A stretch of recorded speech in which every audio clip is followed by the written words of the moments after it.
My name is Rachel, and I am 33 years old. I sat in a ballroom surrounded by 200 of Atlanta's wealthiest elites, listening to my father deliver his retirement speech. He looked right at me, held up his champagne glass, and announced to the entire room that I was his uneducated, worthless daughter who freeloaded off the family. The entire room erupted into laughter. I did not flinch. I just smiled, lifted my own glass, and gave a toast that made the entire room drop dead silent. Within a week, I would legally seize every single asset he owned and throw him out on the street. Before I continue this story, let me know where you are watching from in the comments below. Hit like and subscribe if you have ever had to completely destroy a toxic family member who underestimated your worth. The Crystal Ballroom at the Buckhead Country Club was suffocatingly lavish. Towering chandeliers cast a golden, arrogant glow over the crowd.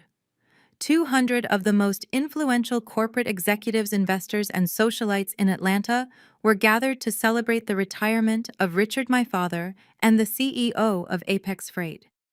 I sat at a table near the back, nursing a glass of sparkling water, wearing a tailored black power suit that cost more than most people make in a month. My family assumed I had bought it by draining the modest allowance they occasionally threw my way out of pity. They had absolutely no idea that I paid for it with money from my own multi-million-dollar corporate acquisition firm. Up on the stage, Richard adjusted the microphone. At 62 years old, he carried himself like a king surveying his kingdom. He was a man obsessed with country club prestige, fancy titles, and Ivy League degrees. He spent the first 20 minutes of his speech boasting about how he had built Apex Freight into a regional logistics empire. Then he shifted his focus to the family legacy. He gestured grandly toward the front table where my younger sister Vanessa sat beaming. She was 30 years old, dripping in expensive jewelry, and holding a useless Ivy League degree that Richard had fully funded. He praised her as his brilliant daughter, proudly announcing her title as Vice President of Marketing. It was a completely fabricated role where she did absolutely no actual work. Next to her sat her husband, Jamal. Jamal was a slick, charismatic African-American executive who served as the vice president of finance. Richard praised Jamal as a financial genius, the brilliant mind who would guide Apex Freight into the prosperous future. Then my father's eyes scanned the room and locked onto me. A cruel, familiar smirk twisted his lips. The microphone amplified his voice, ensuring that every single person in the ballroom hung on his next words. And of course we have Rachel. Richard announced, his tone dripping with theatrical pity. Every great family has its heavy burden. Rachel is my eldest, but unfortunately, she decided that higher education was too difficult. This is my daughter. No degree, no future, just an uneducated dropout who freeloads off the family name. I suppose someone has to be the cautionary tale. A ripple of laughter echoed through the massive ballroom. 200 wealthy strangers chuckled at my expense. I looked toward the front table. Vanessa was practically glowing with satisfaction, whispering something to Jamal, who let out a loud, arrogant laugh. Next to them sat my mother, Patricia. At 60 years old, Patricia cared about absolutely nothing except her social standing in the wealthy Atlanta suburbs. She did not look back at me. She did not defend her daughter. Instead, she took a slow, elegant sip of her gin martini, a serene smile resting on her perfectly manicured face.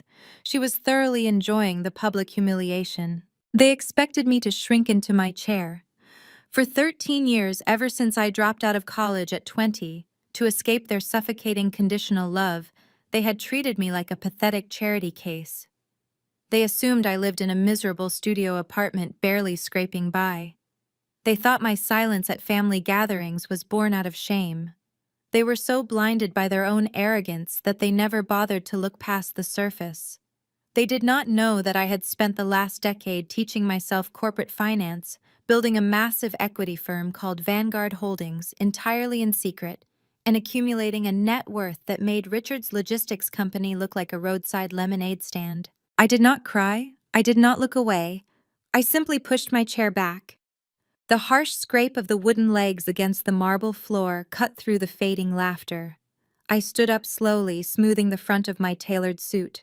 The ballroom grew quiet as 200 pairs of eyes shifted toward the back of the room, waiting to see if the disgraced daughter would run out in tears. I picked up my crystal water glass. I held my head high, my posture radiating an absolute chilling calm. I looked directly at my father standing on the brightly lit stage. I did not raise my voice, but the sudden suffocating silence in the room allowed my words to carry perfectly across the space. "Cheers, Richard," I said, my voice echoing with icy precision. "Enjoy this party. Celebrate while you still can, because this is the absolute last time any of you will ever see me." I lowered my glass and set it gently back onto the table. I did not wait for his response. I turned on my heel and began walking down the center aisle toward the grand double doors of the ballroom. The silence that fell over the room was absolute and deafening. It was not the silence of pity. It was the sudden terrifying silence of a room full of apex predators realizing that the prey they were mocking had just bared a set of lethal teeth. Nobody moved. Nobody whispered. Even the waitstaff carrying trays of expensive appetizers froze in place. I pushed open the heavy mahogany doors and stepped out into the cool marble-lined lobby of the country club.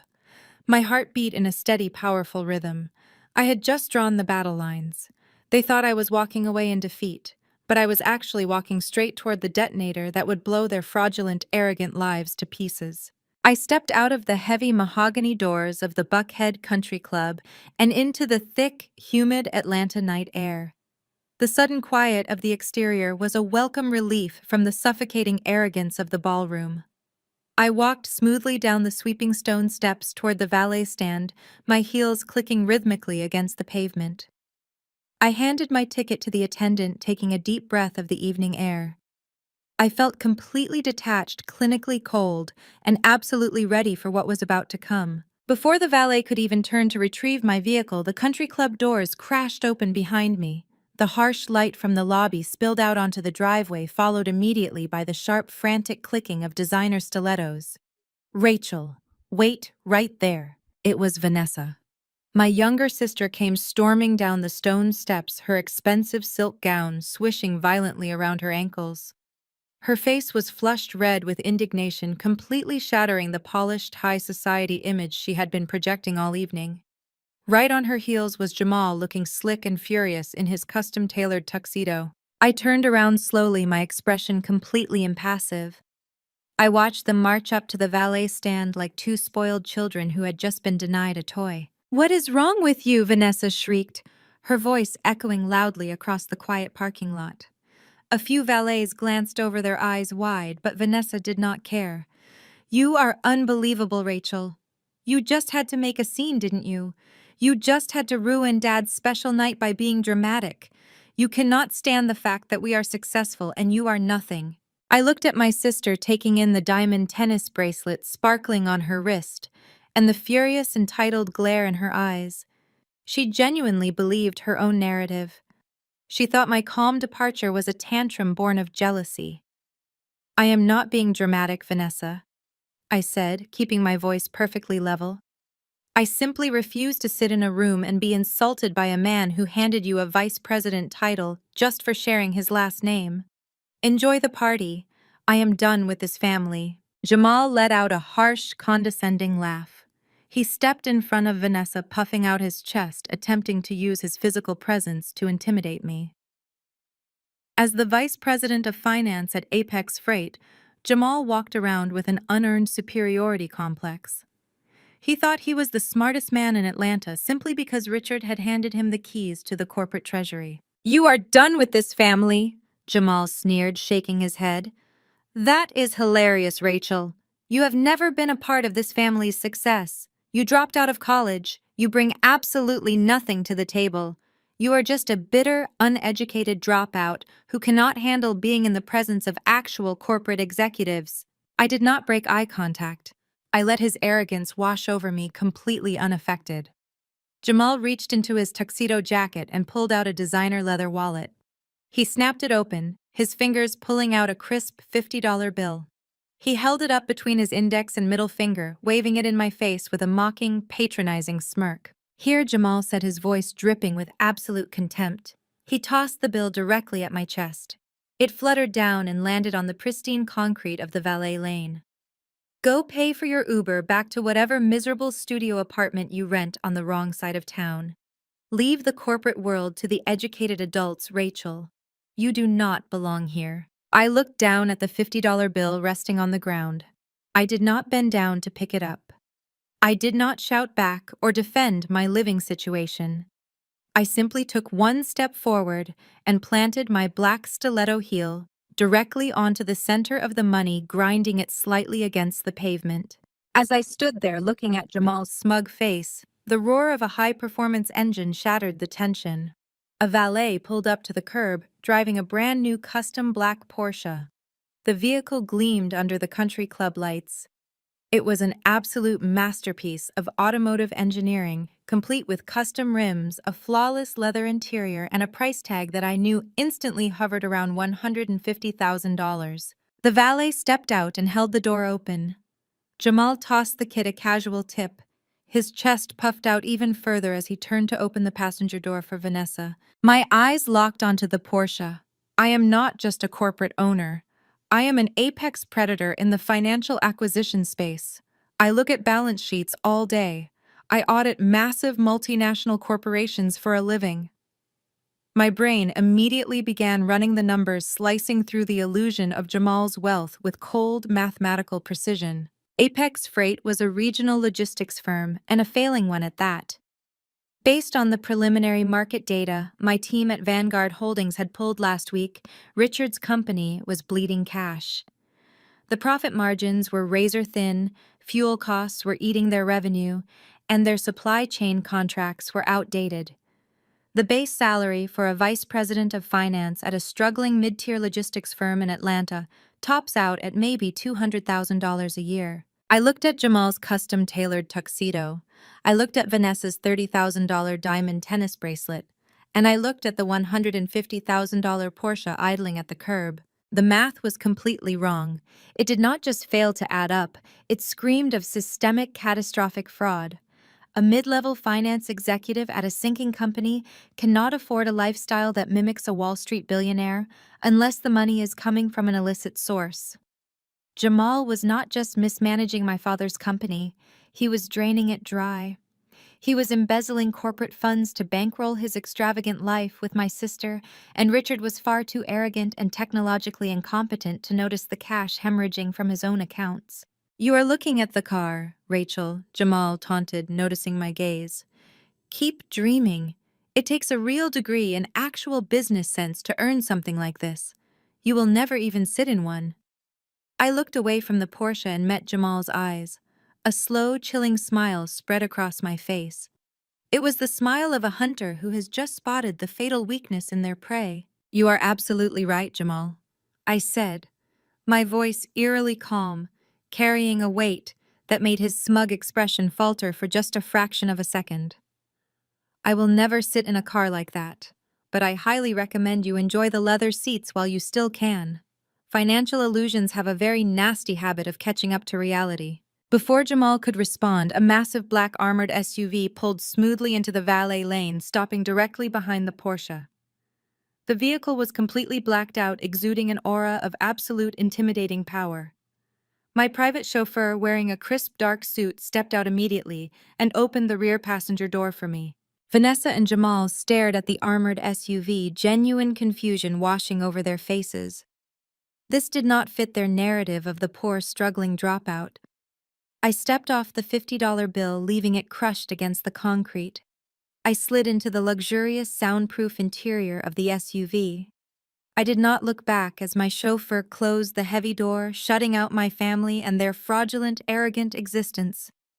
The trap was already set, and they had just handed me the exact weapon I needed to destroy them. The heavy door of the armored SUV closed with a solid, satisfying thud, instantly cutting off the ambient noise of the country club parking lot. I sank back into the plush leather seating as the vehicle smoothly accelerated away from the curb.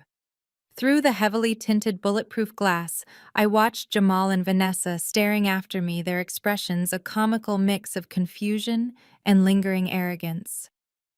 They were probably convincing themselves that I had hired the car just to put on a fake show. I pressed a silver button on the center console. The soundproof privacy partition glided up silently, completely separating me from the driver's cabin. The interior of the vehicle was pitch black, illuminated only by the soft, icy blue ambient lighting of the digital displays. This was my real world. It was not the flashy, desperate display of wealth my father craved, but the quiet, untouchable power of actual corporate dominance. I reached into the inner pocket of my tailored blazer and pulled out my encrypted work phone. This device did not officially exist on any public telecommunications registry.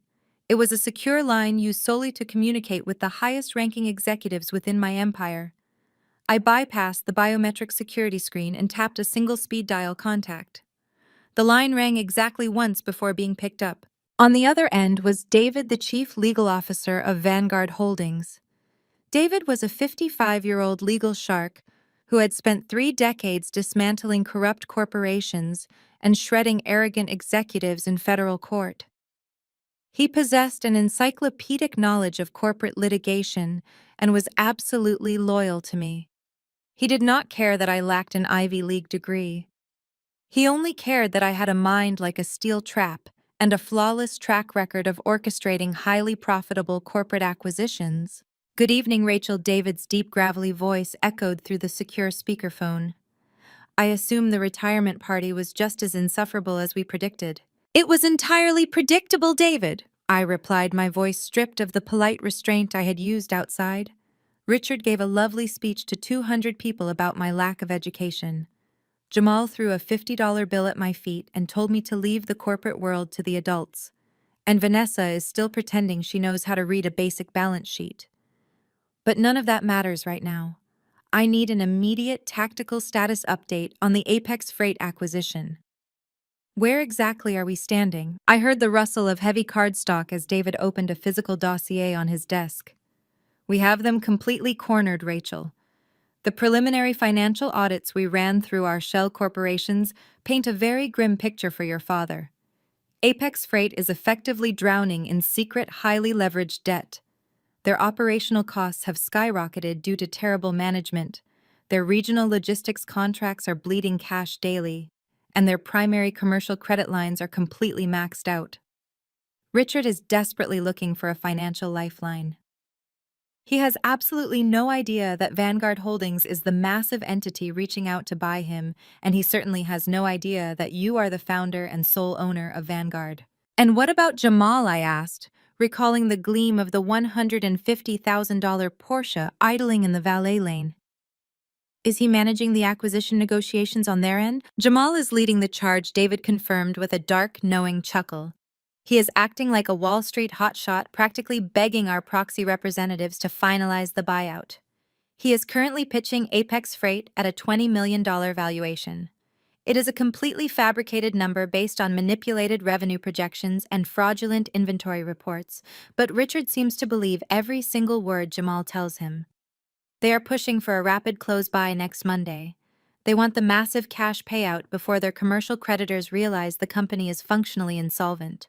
I stared at the glowing blue lights of the SUV console, my mind racing through the tactical variables. Jamal thought he was successfully tricking an anonymous corporate monolith. He thought he was going to walk away with millions in clean cash while handing us a sinking ship. He had absolutely no idea he was negotiating with the woman he had just ordered to take an Uber home. "Execute the trap," I commanded, my voice dropping to a lethal, uncompromising register. "Instruct our proxy negotiators to verbally agree to the $20 million valuation, draft the preliminary term sheets, and send them over tomorrow morning. I want Richard and Jamal to believe they have won the corporate lottery. Let them think they are retiring incredibly rich and walking away completely clean. They are going to celebrate." David noted the predatory anticipation evident in his tone.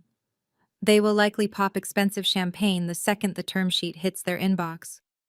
"But what about the final binding signatures and the due diligence clauses?" "That is exactly where we lock the doors," I instructed. "I want you to structure the acquisition agreement to include absolute personal liability for all current executive officers regarding undisclosed debts or financial malfeasance. Bury it deep in the legal jargon that Jamal is far too arrogant and uneducated to actually read. Lock the escape routes, David. Ensure that once they sign the preliminary transition documents, they are legally binding themselves to the structural integrity of those fake financial reports. When I walk into their boardroom on Monday morning, I do not just want to buy their logistics company. I want them to realize they are trapped in a financial cage of their own making. I will have the corporate litigation team work through the night to weaponize the contracts, David assured me. The entire trap will be fully armed and waiting for your final execution order. Have a good evening, Rachel. I disconnected the secure line and placed the encrypted phone on the seat next to me. I looked out the window as the armored SUV glided smoothly onto the bustling Atlanta highway. The vibrant city lights blurred into long streaks of gold and red against the dark glass. My father wanted to make me the pathetic punchline of his grand retirement celebration. Instead, he had just handed me the pen to rewrite his entire legacy. The uneducated dropout was about to become his absolute worst nightmare. The morning sun breached the horizon, casting a brilliant golden light through the floor-to-ceiling windows of my penthouse. I stood quietly in the center of my massive kitchen, holding a sleek ceramic mug of black coffee, watching the city of Atlanta wake up far below me. My residence occupied the entire top floor of one of the most exclusive residential high-rises in Buckhead. It was a sprawling sanctuary of imported Italian marble, custom mahogany fixtures, and absolute untouchable silence. There were no roommates here. There was no struggle to make rent. This was the quiet, fortified reality of a woman who had built a corporate empire from the ground up, standing in stark contrast to the chaotic, fraudulent circus my family was currently orchestrating. My personal cell phone buzzed violently against the polished granite island, vibrating with the urgency of a manufactured crisis. I set my coffee mug down and picked up the device. The screen lit up with a massive block of text. It was a message from Patricia. I unlocked the screen and read my mother's words. "You completely embarrassed your father last night. Walking out like that was a pathetic, childish display of jealousy because you cannot handle Vanessa's success. Your father has worked his entire life to build Apex Freight, and Jamal has brilliantly managed the finances to get us to the finish line. Do not expect a single dime from the company sale next week. Jamal secured an anonymous buyer for $20 million, and they are signing the papers on Monday. You are officially cut off from this family and our money. Do not call us." I read the message twice, letting the sheer, unfiltered delusion wash over me. A genuine smile touched the corners of my mouth, driven purely by the staggering irony of her threat. Patricia was 60 years old, a woman whose entire identity was wrapped up in country club gossip, expensive tennis skirts, and maintaining a flawless facade of generational wealth. She had never balanced a checkbook in her life. She blindly trusted my father, who in turn blindly trusted Jamal. She was threatening to cut me off from a bank account that was functionally empty. She was weaponizing a $20 million buyout that was currently being orchestrated by my own legal team. Jamal had sold them an absolute fantasy, convincing them that Apex Freight was a highly coveted acquisition target. The reality was that Apex Freight was a sinking ship bleeding cash from every single operational artery, and the only reason Vanguard Holdings was stepping in was because I wanted to personally oversee the demolition. Patricia genuinely believed she was holding all the cards. She thought the $20 million was real cash that would soon hit their personal accounts, allowing her to buy new vacation homes and fund Vanessa's lavish shopping sprees forever. She did not realize that the buyer Jamal had secured was the exact same uneducated dropout she had just banished from her life. I tapped the reply box on the screen. I did not write a lengthy paragraph defending myself. I did not point out the fact that Jamal was driving a car he could not possibly afford on a legitimate salary. I did not try to save her from the financial tsunami that was rapidly approaching their shores. You cannot save people who are actively fighting to stay on a sinking ship. I simply typed a single, devastatingly concise sentence. "Enjoy the illusion, Mom. Math doesn't lie." I hit send. I pictured Patricia sitting in the breakfast nook of their heavily mortgaged suburban mansion holding her phone with perfectly manicured hands, her face twisting in confusion and rage at my complete lack of subservience. Less than 10 seconds later, my phone began to ring. The screen flashed with an incoming call from Patricia. She wanted a screaming match. She wanted to berate me to assert her dominance and to force me to apologize for disrespecting the family hierarchy. I stared at her contact name glowing on the screen. For 33 years, that name had represented a source of constant anxiety, a relentless demand for conformity, and a continuous stream of subtle emotional abuse. Today, it represented absolutely nothing. I tapped the red icon declining the call.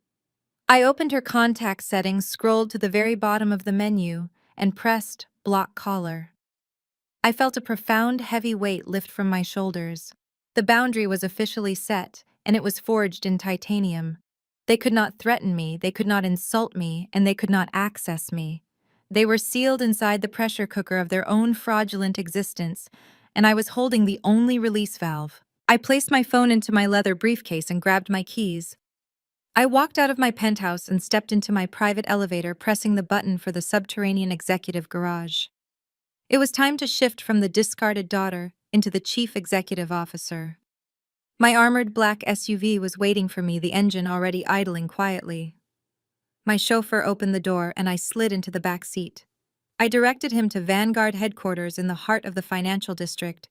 The drive was swift. When we pulled up to the towering glass and steel monolith that housed my corporate empire, the valets and security personnel immediately snapped to attention. I walked through the grand lobby, my heels clicking sharply against the polished terrazzo floors. The environment here was entirely different from the Buckhead Country Club. There were no country club socialites discussing petty gossip. There were only sharp, highly educated financial analysts, ruthless corporate lawyers, and aggressive acquisition specialists. And every single one of them reported directly to me. I stepped into the executive elevator and rode it to the top floor.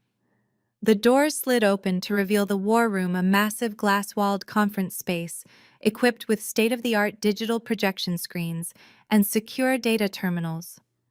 David was already standing at the head of the long mahogany table, surrounded by my top forensic accountants. The table was covered in thick financial dossiers, bank statements, and operational ledgers belonging to Apex Freight. "Good morning, Rachel," David said, a sharp, predatory glint in his eye. "We have the internal books from Apex Freight. We bypassed Jamal's heavily manipulated executive summaries and pulled the raw banking data directly through our clearance protocols." I set my briefcase down and took off my suit jacket, rolling up the sleeves of my pristine white blouse. The time for passive observation was over. The trap had been set at the country club, the term sheets were being drafted, and the family was currently celebrating their fake $20 million lottery ticket. Now I needed to locate the exact mechanism of their impending destruction. "Put the operational ledgers on the main screen," I commanded, stepping up to the head of the table. "Let us dig into the prey. I want to see exactly how Jamal is hiding his stolen money. Let us dig into the prey. I want to see exactly how Jamal is hiding his stolen money." The massive digital screen at the front of the war room flickered to life, illuminating the dark mahogany walls with endless rows of dense financial data. My lead forensic accountant, a brilliant data analyst named Marcus, had been rigorously analyzing the book since dawn, but I did not need him to walk me through the basics. I stepped right up to the screen, my eyes rapidly scanning the profit and loss statements. To an untrained observer, the spreadsheets looked like a chaotic wall of numbers. To me, they told a very clear, very pathetic story. Richard was an old-school logistics man. He liked walking the loading docks, shaking hands, and bragging at the country club. He fundamentally lacked the intellectual capacity to understand modern corporate finance. When his company began bleeding cash 3 years ago, due to his outdated business model, he panicked. Instead of restructuring, he handed the keys to the corporate treasury directly to his new son-in-law. Richard trusted Jamal blindly because Jamal wore expensive tailored suits, held a polished degree, and used aggressive Wall Street buzzwords. that Richard did not actually understand but loved to repeat. Richard believed he had hired a financial savior. In reality, he had invited a parasite directly into the host organism. I looked at the primary asset column. Jamal had pitched a $20 million valuation to my proxy buyers. It took me exactly 30 seconds to dismantle that illusion. Look at this top-line revenue projection, I said, pointing a digital laser pen at the upper quadrant of the screen. Jamal is logging uncollected, highly contested accounts receivable as cash on hand. He is booking projected revenue for contracts that have not even been signed yet. This is not just aggressive accounting. This is a deliberate, desperate inflation of earnings before interest, taxes, depreciation, and amortization. He is artificially pumping up the company's value to trick a buyer into a massive cash payout before the entire commercial credit structure collapses. David leaned against the heavy mahogany table, adjusting his glasses. So the $20 million valuation is a complete sham. The company is functionally insolvent. It is worse than insolvent, I replied, keeping my eyes locked on the data.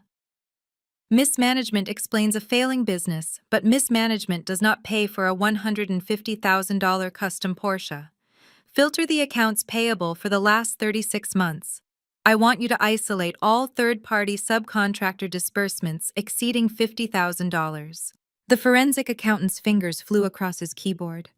The master spreadsheet shifted, filtering out the noise and replacing it with a clean, heavily concentrated list of vendor payments. My eyes darted down the list, hunting for the structural anomalies I knew had to be there. I found them almost instantly. Pull the operational manifests for these 4 companies, I commanded, circling a block of text on the screen. Southern Transit Partners, Horizon Freight Lines, Atlantic Cargo Logistics, and Peach State Hauling. The room went quiet for a moment as the system queried the Apex Freight operational database. The accountant looked up, a grim expression settling on his face. There are no operational manifests, Rachel, the accountant reported. There are no weigh station receipts. There are no State Department of Transportation compliance logs, no fuel consumption records, and absolutely no driver payroll histories attached to these vendors. Because they do not exist, I stated coldly. They are ghost vendors. I walked slowly around the conference table, the absolute depth of the betrayal crystallizing in my mind. Jamal was running a textbook corporate embezzlement scheme, and he was executing it with staggering arrogance. He was creating fake trucking contracts in the Apex Freight accounting system. He would generate fraudulent invoices for hauling routes that were never actually driven. Apex Freight, bleeding cash from its legitimate operations, would blindly pay these fake invoices right out of its primary commercial accounts. David pulled out a secure tablet, rapidly cross-referencing the state corporate registry. I have the incorporation documents for these 4 LLCs, David said, his voice dropping an octave. They are registered to a series of anonymous post office boxes in Delaware, but the registered agent who filed the original paperwork is a boutique defense attorney here in Atlanta. The exact same attorney who handled the real estate closing for Jamal and Vanessa's suburban mansion. Trace the routing numbers, I ordered. David executed the search. The room watched the digital trail unfold on the main screen in real time. The millions of dollars bleeding out of Apex Freight funneled directly through the ghost vendors, bounced through a secondary holding account, and finally landed in a private high-yield offshore wealth management account. The sole signatory on that offshore account was Jamal. There is the smoking gun, I said, staring at the final destination of the stolen funds.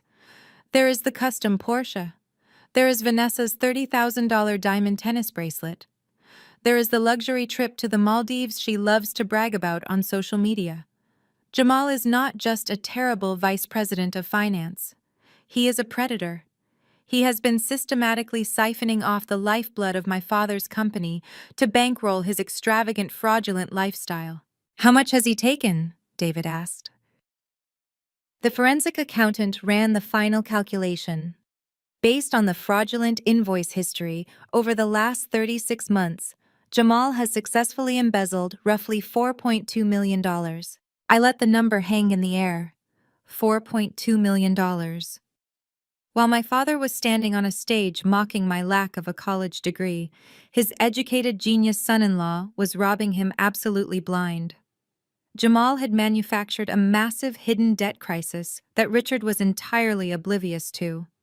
Apex Freight was a hollow shell rotting from the inside out, held together entirely by Jamal's fake spreadsheets and my father's colossal ego. If we factor in the stolen operating capital and the massive commercial debts Richard incurred to keep the lights on, the true valuation of Apex Freight is zero. David noted, closing his dossier. The company is dead water. We should immediately cancel the acquisition. If Jamal realizes we know about the ghost vendors, he will destroy the remaining servers and flee the country. No, I countered instantly, my voice ringing with absolute unyielding authority. If we cancel the buyout, Jamal covers his tracks, and Richard simply declares standard bankruptcy. They get to walk away and play the victims of a bad economy. That is not how Vanguard Holdings operates. We are not canceling anything. David looked at me, a slow, predatory smile forming on his face as he realized my strategy. You want to execute the contracts. I want them to feel safe, I said, turning away from the screen and looking directly at my chief legal officer. Tell our proxy negotiators to enthusiastically accept the $20 million valuation. Send them the preliminary term sheets this afternoon. Let Jamal think he has successfully conned a multi-million-dollar firm. Let Richard plan his lavish retirement. Let them sign the binding transition documents complete with the absolute personal liability clauses you drafted last night. I picked up my coffee cup, taking a slow sip. The trap was no longer just a financial acquisition. It was a fully armed criminal referral. Jamal thought he was the smartest man in the room, and Vanessa thought her luxury lifestyle was a permanent right. I was going to let them climb all the way to the absolute peak of their arrogance before I severed the safety line. I was going to let them climb all the way to the absolute peak of their arrogance before I severed the safety line. Later that evening, I returned to my penthouse in Buckhead. The city below was a glowing grid of amber streetlights and endless traffic. I stood by the floor-to-ceiling windows, a glass of mineral water in my hand, watching the world move beneath me. My corporate litigation team at Vanguard Holdings was currently working through the night drafting the heavily weaponized term sheets that would seal my family into their own financial tomb. Everything was proceeding with clinical absolute perfection. Then my personal cell phone buzzed on the kitchen island. I walked over and glanced at the screen. It was an unknown number completely devoid of caller identification. Given that I had permanently blocked Patricia, Richard, and Vanessa earlier that morning, my immediate assumption was a burner phone or a masked voice over internet protocol application. Arrogant people simply cannot tolerate being ignored. They view silence not as a boundary, but as a challenge to their dominance. I tapped the green accept button and lifted the phone to my ear. I did not say a word, I simply waited. Did you really think blocking my number would stop me from having the last word? Vanessa demanded, her shrill nasal voice echoing through the receiver. My younger sister sounded incredibly pleased with herself, practically vibrating with toxic entitlement. I could hear the faint clinking of crystal glass in the background. She was likely sitting in her heavily mortgaged suburban living room, drinking expensive wine bought with stolen money, desperate to secure one final victory over the uneducated dropout of the family. I pressed a button on the side of my phone, silently routing the call audio into the encrypted secure server housed at Vanguard headquarters. Georgia is a one-party consent state for recording conversations. I did not need her permission to document her arrogance.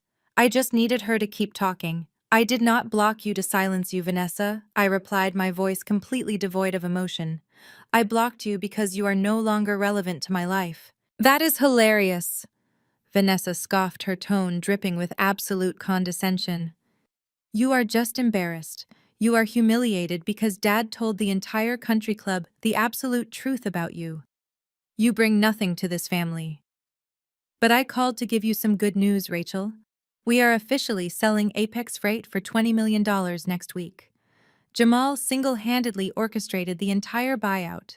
He saved the family legacy while you were busy throwing a tantrum in the parking lot. I walked back to the window, looking out over the city skyline, entirely unbothered by her pathetic attempt to make me jealous. $20 million is a very impressive number, I said, carefully modulating my tone to sound slightly impressed, feeding the bottomless pit of her ego. It is more money than you will ever see in your lifetime, Vanessa bragged, completely swallowing the bait. Jamal and I are flying to the Maldives next month to celebrate. First-class overwater bungalow, the absolute best of everything. We are going to relax on the beach while you figure out how to pay your miserable utility bills. This is what a real degree gets you, Rachel. It gets you respect, it gets you a vice president title, and it gets you an elite lifestyle. Her complete ignorance of actual corporate finance was staggering. She held a degree she had never used functioning as a vice president of marketing, who had never actually marketed a single product. She thought wealth was generated by simply existing. I decided it was time to test exactly how deep her ignorance ran. I needed to know if Jamal was acting alone or if my sister was a willing, knowing accomplice to his federal crimes. If Jamal is such a financial genius, I asked, keeping my voice light and inquisitive. How did he handle the corporate tax liabilities for a $20 million buyout, especially with the massive operational debt on the books? From what I understand about logistics, subcontractor costs usually eat up the profit margins. Companies like Southern Transit Partners and Horizon Freight Lines. There was a brief pause on the line. I heard Vanessa take a sip of her wine. When she spoke again, she sounded incredibly smug, eager to play the role of the educated corporate executive, schooling her dropout sister. You really do not understand high-level business at all, do you? Vanessa laughed a sharp, grating sound. Those are not real subcontractors, Rachel. Jamal set those entities up himself. It is a brilliant corporate tax loophole. He funnels the profits through those holding companies to bypass the corporate tax rate before the buyout. It shields our liquid cash from the IRS. I froze. The sheer breathtaking stupidity of her statement echoed in my silent penthouse. She had just confessed to wire fraud, tax evasion, and corporate embezzlement on a recorded line, and she genuinely thought she was explaining a clever business strategy. She thought money laundering was just a smart tax loophole they taught at Ivy League universities. So Jamal personally controls the bank accounts for Southern Transit Partners and Horizon Freight Lines. I asked, ensuring the parameters of her confession were absolutely clear for the federal prosecutors who would eventually hear this audio file. And Dad approved this strategy. Dad does not even know how to check his own email, Vanessa scoffed dismissively. He leaves the complex financial architecture to Jamal. Jamal controls the offshore accounts where the money sits. It is entirely legal, Rachel. They teach this in advanced business school, but obviously you wouldn't know anything about that. You should really try reading a book sometime. It might help you get a real job. The noose was officially tied, looped, and secured. Vanessa had just handed me the final irrefutable proof I needed. Jamal was running the embezzlement scheme entirely under the radar. Richard was completely negligent in his fiduciary duties as chief executive officer, and Vanessa was an active, willing beneficiary of stolen funds. They were a syndicate of fools. You are absolutely right, Vanessa, I said, my voice dropping to a low, chilling register that carried the absolute weight of a financial executioner. I do not understand your version of high-level business, but I am sure the federal government will find your tax loopholes completely fascinating. What is that supposed to mean? Vanessa demanded, her smug tone faltering for a fraction of a second, a tiny sliver of doubt finally piercing her delusion. It means you should pack lightly for the Maldives, I replied. Enjoy your wine, Vanessa. I ended the call. I did not wait for her to scream or demand an explanation. I immediately exported the encrypted audio file from the Vanguard server and emailed it directly to David with a single line of text attached. Add this to the prosecution dossier. The trap is fully armed. I placed my phone face down on the marble kitchen island. The golden child had just sealed her husband's fate and guaranteed her own absolute ruin, all because she could not resist the urge to brag to the sister she despised. The illusion of their wealth was about to shatter, and I was going to be the one holding the hammer. Monday morning arrived with a cold, overcast sky that perfectly matched the bleak reality of my father's failing empire. I stepped out of my armored SUV and looked up at the Apex Freight headquarters. It was a tired six-story concrete building situated in a decaying industrial park on the outskirts of Atlanta. The massive corporate logo on the side of the building was fading, and the visitor parking lot was riddled with neglected potholes. This was the kingdom Richard bragged about at the Buckhead Country Club. To the untrained eye, it looked like a modest, functional logistics hub. To a corporate acquisition specialist, it looked like a financial graveyard waiting for the final dirt to be shoveled over it. I walked through the sliding glass front doors flanked by David, my chief legal officer, and four heavily built, impeccably dressed corporate security personnel. The ground floor lobby was a miserable space that smelled faintly of cheap industrial cleaner and stale coffee. Blue-collar workers and dispatchers moved through the area with exhausted, defeated expressions. They were the ones actually keeping this sinking ship afloat, completely unaware that their chief executive officer and vice president of finance had been systematically robbing them of operational resources for years. Vanguard Holdings was not just acquiring a company today. We were effectively rescuing hundreds of working-class jobs from the sheer staggering incompetence of my own family. We bypassed the receptionist, who was too intimidated by my security detail to say a single word, and stepped directly into the executive elevator. I pressed the button for the 6th floor.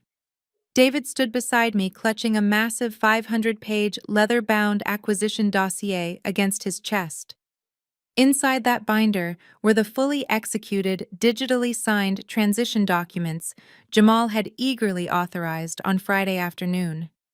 Those documents contained the absolute personal liability clauses that legally bound Richard and Jamal to the fraudulent financial numbers they had provided. The elevator chimed and the doors slid open to reveal a completely different world. The executive floor was an oasis of manufactured fraudulent wealth. The cheap industrial carpet of the lower floors was replaced by plush imported wool. The walls were lined with expensive dark oak paneling and abstract art that Richard had purchased using the company's failing credit lines. The rich aromatic scent of premium artisanal espresso wafted down the quiet hallway, a stark contrast to the burnt breakroom coffee downstairs. I led my team silently down the corridor until we reached the massive solid oak double doors of the primary executive boardroom. I held up my hand, signaling David and the security team to stop. The heavy doors were closed, but they were not completely soundproof. The arrogant, booming voices of my family echoed clearly into the hallway. I wanted to hear exactly how high they had built their pedestal before I kicked it completely out from under them. "I cannot believe how incredibly easy that was," Jamal was saying, his deep, slick voice practically vibrating with smug satisfaction. "I thought Vanguard Holdings was supposed to be some ruthless Wall Street monolith. But their proxy negotiators barely even pushed back on the revenue projections I submitted. They swallowed the $20 million valuation without a single fight."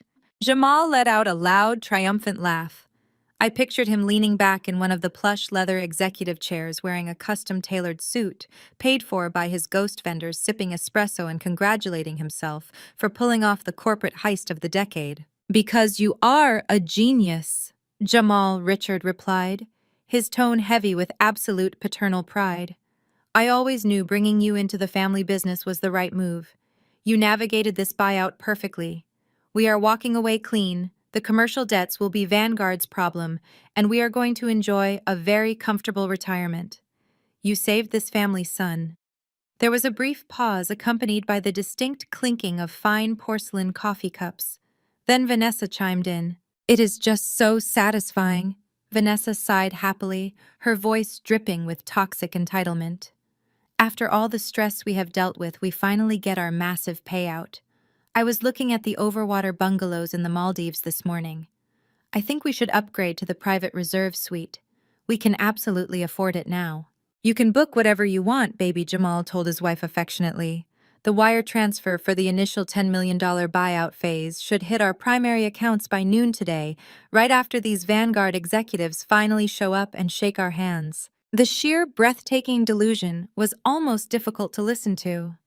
They genuinely believed a multi-million-dollar equity firm was simply going to wire $10 million into their accounts without a rigorous in-person forensic audit. Jamal had confused the swiftness of our preliminary term sheets with corporate negligence. He thought he had outsmarted the system completely, unaware that the system was currently standing right outside the door recording his every word. "I am just glad a certain someone is not here to ruin the mood," Richard suddenly remarked, bringing the conversation to the exact topic I was waiting for. Did you see Rachel's pathetic little exit at the country club? She tried to act so tough, walking out like she actually had somewhere important to be. Vanessa let out a sharp, grating laugh. I actually called her on Friday night. Vanessa bragged to the room. I felt a little bit of pity, so I told her about the $20 million buyout. She tried to ask me all these technical questions about subcontractor tax loopholes, like she actually knew what she was talking about. It was embarrassing. I had to explain basic corporate finance to her. She is probably sitting in her miserable little apartment right now, eating instant noodles and crying about how she missed out on the family fortune. She made her choice, Richard stated coldly. She decided education and hard work were beneath her. Let her rot in the bed she made. Rachel will spend the rest of her life fetching coffee for successful people like us. We are the elite Jamal. Today we make it official. I looked down at the silver Rolex Daytona on my left wrist. The second hand swept flawlessly past the 12. It was exactly 10 o'clock in the morning, the precise time scheduled for the Vanguard Holdings acquisition closing meeting. I looked over at David. The 55-year-old legal shark simply smiled, adjusting his tie, his eyes gleaming with the anticipation of the slaughter. I nodded. I stepped forward, reaching out with both hands, and firmly grasped the heavy brass handles of the boardroom doors. The metal was cold against my palms. Inside the room, the joyful, arrogant chatter continued, completely oblivious to the impending structural collapse of their entire universe. I turned the handles, the heavy brass clicking loudly in the quiet hallway, and pushed the doors wide open. The massive oak doors swung inward, gliding smoothly on their heavy brass hinges, before coming to a firm, commanding stop against the paneled walls. The Vanguard Holdings legal team stepped into the room first. David led the formation, his tailored charcoal suit and silver hair, giving him the appearance of a seasoned general stepping onto a conquered battlefield. Right behind him walked three of my elite corporate litigators carrying heavy leather briefcases. They moved with aggressive, synchronized precision, immediately fanning out to take physical control of the space. My 4 corporate security personnel filed in silently behind them, taking up positions by the entrance and completely blocking the only exit. Then I crossed the threshold. I did not skulk into the room like the disgraced, uneducated dropout they had mocked at the country club. I walked in with the absolute unyielding posture of a chief executive officer. The ambient light of the boardroom caught the sharp, impeccable lines of my $5,000 tailored navy power suit. The Italian wool draped flawlessly over my frame, paired with a crisp white silk blouse and pristine black stiletto heels. I looked like money. I looked like ruthless, untouchable corporate dominance.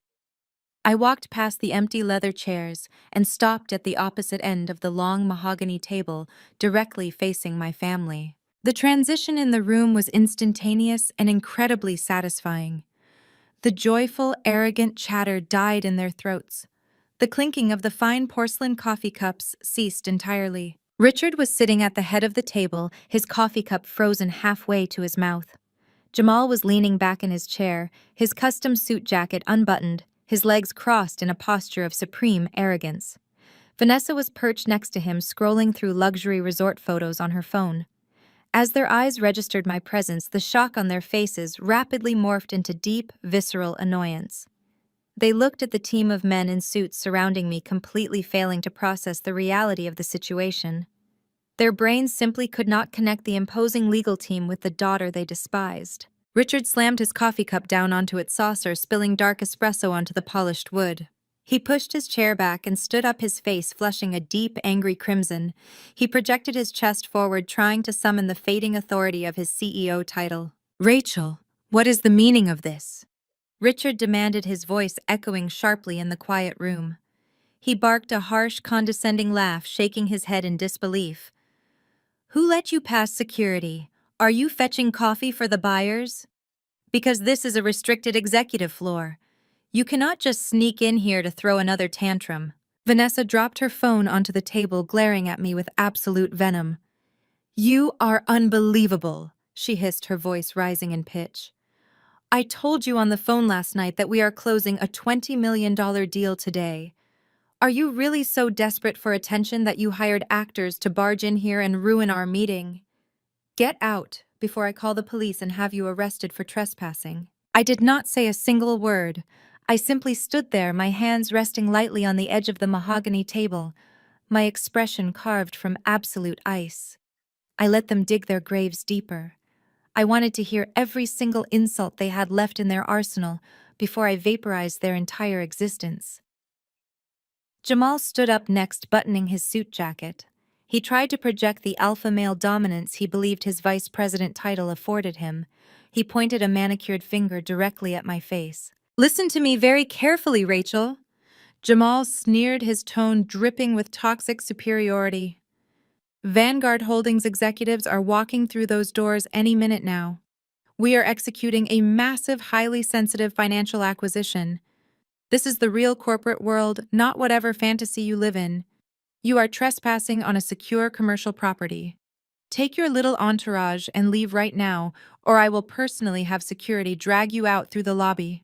The sheer staggering blindness of their arrogance was a marvel to witness. They were looking directly at the firing squad and complaining about the noise. I gave David a subtle, barely perceptible nod. David stepped forward. He did not rush. He moved with the slow, deliberate grace of a predator closing its jaws. He walked right up to the center of the massive mahogany table, stopping just a few feet away from where Richard and Jamal were standing.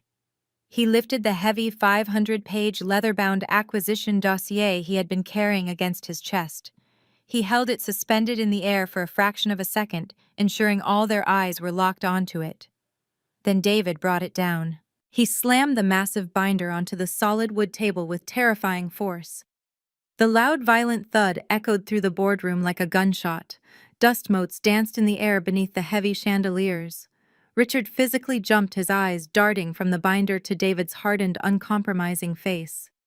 David rested his large hands flat on top of the dossier. He looked Richard dead in the eye, his voice rumbling with cold, absolute legal authority. Richard David said, his articulation flawless and cutting. "There are no other executives coming through those doors today. The proxy negotiators you have been dealing with report directly to me, and I report directly to the woman standing at the end of this table." David gestured smoothly toward me with an open hand. "Allow me to introduce the founder and sole owner of Vanguard Holdings," David announced, letting the words hang in the air like a guillotine blade. "Your new boss, Rachel." The oxygen vanished from the room. The color completely drained from Richard's face, leaving his skin a sickly ashen gray. His jaw slackened, and his knees seemed to buckle slightly against the edge of the table. He stared at me, his eyes wide with a terror that completely erased his lifelong arrogance. Jamal froze entirely, his outstretched pointing finger dropping slowly to his side as his brain short-circuited desperately, trying to process the mathematical impossibility of the statement. Vanessa let out a sharp, breathless gasp, her hands flying to her mouth in pure, unadulterated shock. I stood at the end of the table watching the devastating reality crash over them. The uneducated dropout they had humiliated, discarded, and mocked had not just entered their corporate sanctuary, I had just bought it out from under them. And I was about to burn it to the ground. The silence that filled the executive boardroom was absolute and suffocating. It was a heavy physical weight that pressed down on the room, so profound that I could hear the faint hum of the air conditioning vents and the shallow, panicked breathing of my sister. For 10 agonizing seconds, nobody moved. The reality of David's introduction was simply too massive for their arrogant minds to process. Richard blinked rapidly, his eyes darting between David, the security personnel, and finally settling back on me. His brain, deeply conditioned by decades of patriarchal superiority and country club delusion, completely rejected the information. He shook his head, a strained, desperate smirk stretching across his face. "That is a very funny joke," Richard said, his voice cracking slightly. He let out a harsh, unnatural laugh that echoed awkwardly off the oak-paneled walls. "It is a sick, twisted joke. You hired these people to come in here and play a prank because you are bitter. Jamal, call security. Get these actors out of my boardroom right now." Jamal did not move. He did not reach for his phone. He was a finance executive, and his eyes were glued to the silver-embossed Vanguard Holdings logo on the leather dossier David had just slammed onto the table. He recognized the official corporate seal. He knew it was not a prop. I did not smile. I did not offer a witty comeback. I simply walked forward, my stilettos clicking with absolute measured authority against the imported wool carpet. I moved down the length of the massive mahogany table, flanked by the cold, unyielding presence of my legal team. Vanessa shrank back in her leather chair as I passed her, pulling her arms tightly around her chest, as if I were going to physically strike her. I ignored her entirely. I reached the head of the table. Richard was standing directly in front of the oversized, high-backed leather CEO chair, gripping the armrests with white knuckles. He looked at me, expecting me to back down, expecting the obedient, discarded daughter to yield to his authority. "Move," I commanded.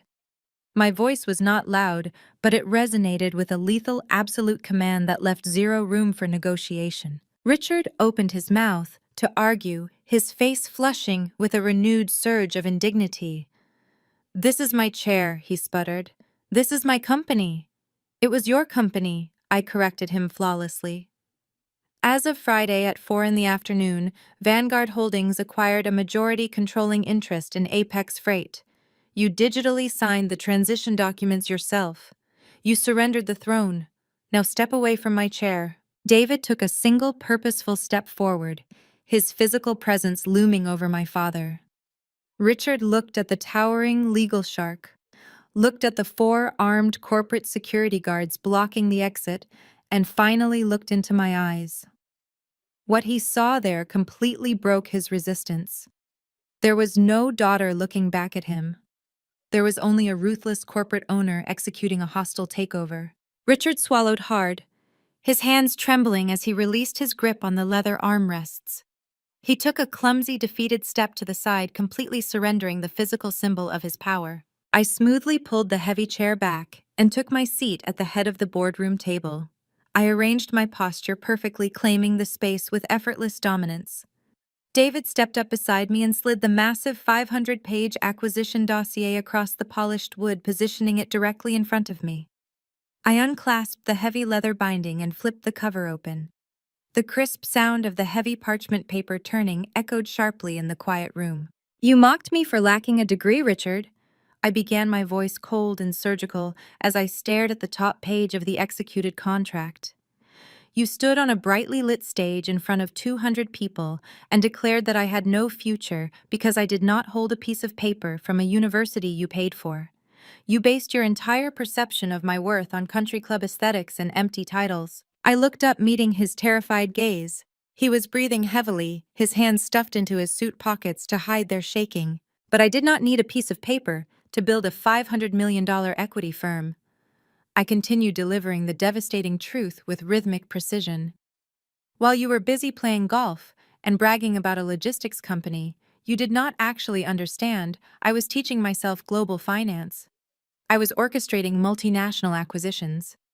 I built Vanguard Holdings in the shadows, structuring it into a financial monolith that could swallow your pathetic little operation by accident." Richard shook his head, his lower lip trembling. "Rachel, please," he rasped, the arrogance completely stripped from his tone. "You do not understand what is happening here. Jamal secured a $20 million buyout. We are profitable. We have assets." I let out a soft, humorless exhale. I reached into the dossier and pulled out the raw, unmanipulated balance sheets my forensic team had compiled. I tossed the thick stack of papers across the table. They fanned out across the mahogany, stopping right in front of where Richard was standing. "I certainly did not need a college degree to realize your company is functionally bankrupt," I stated, driving the final nail into his ego. Richard stared at the documents, his face going ghost white. "Your operational costs have outpaced your revenue for 36 consecutive months," I explained, dismantling his legacy piece by piece. "Your regional logistics contracts are outdated and bleeding cash. Your primary commercial credit lines are entirely maxed out. You do not have assets, Richard. You have a mountain of toxic debt wrapped in a fading corporate logo. The $20 million valuation Jamal pitched to my proxy buyers was a complete fabricated fantasy. Apex Freight is dead in the water." No, Richard whispered, his eyes frantically scanning the highlighted negative numbers on the balance sheets. That cannot be right. Jamal showed me the quarterly projections. We are showing massive growth. We are expanding. You did not read the raw ledgers, I replied coldly. You looked at the pretty, colorful graphs your son-in-law printed out for you, and you patted yourself on the back. You were so addicted to the title of Chief Executive Officer that you completely neglected the actual duties of the job. You drove your own legacy directly into the ground because you were too arrogant to admit you did not know what you were doing. Richard reached out and grabbed the edge of the table to steady himself. The immaculate, wealthy patriarch persona he had cultivated for decades shattered completely, leaving behind a broken, clueless old man staring at his own ruin. He looked at me with wide, devastated eyes, finally realizing the absolute magnitude of his failure. The uneducated daughter he had cast out had just returned as the grim reaper of his financial existence. As Richard stood paralyzed by the sheer magnitude of his financial ruin, Jamal decided to step into the vacuum.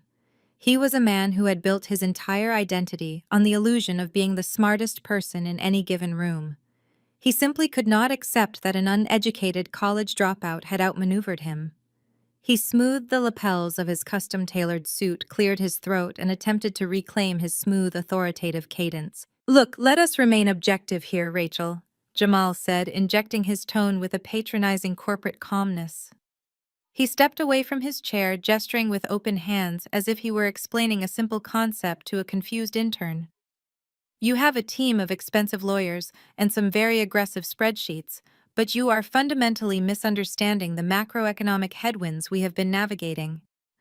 Apex Freight is a highly leveraged asset, yes, but we are in the middle of a strategic liquidity optimization phase.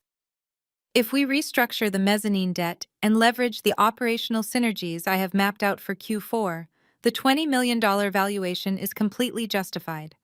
You are looking at a temporary cash flow bottleneck and calling it bankruptcy." He offered a condescending smile, fully expecting his barrage of advanced finance jargon to intimidate me into silence. He genuinely believed I was just a bitter figurehead who had paid a legal team to do my bidding. He thought he could bury me in Wall Street buzzwords.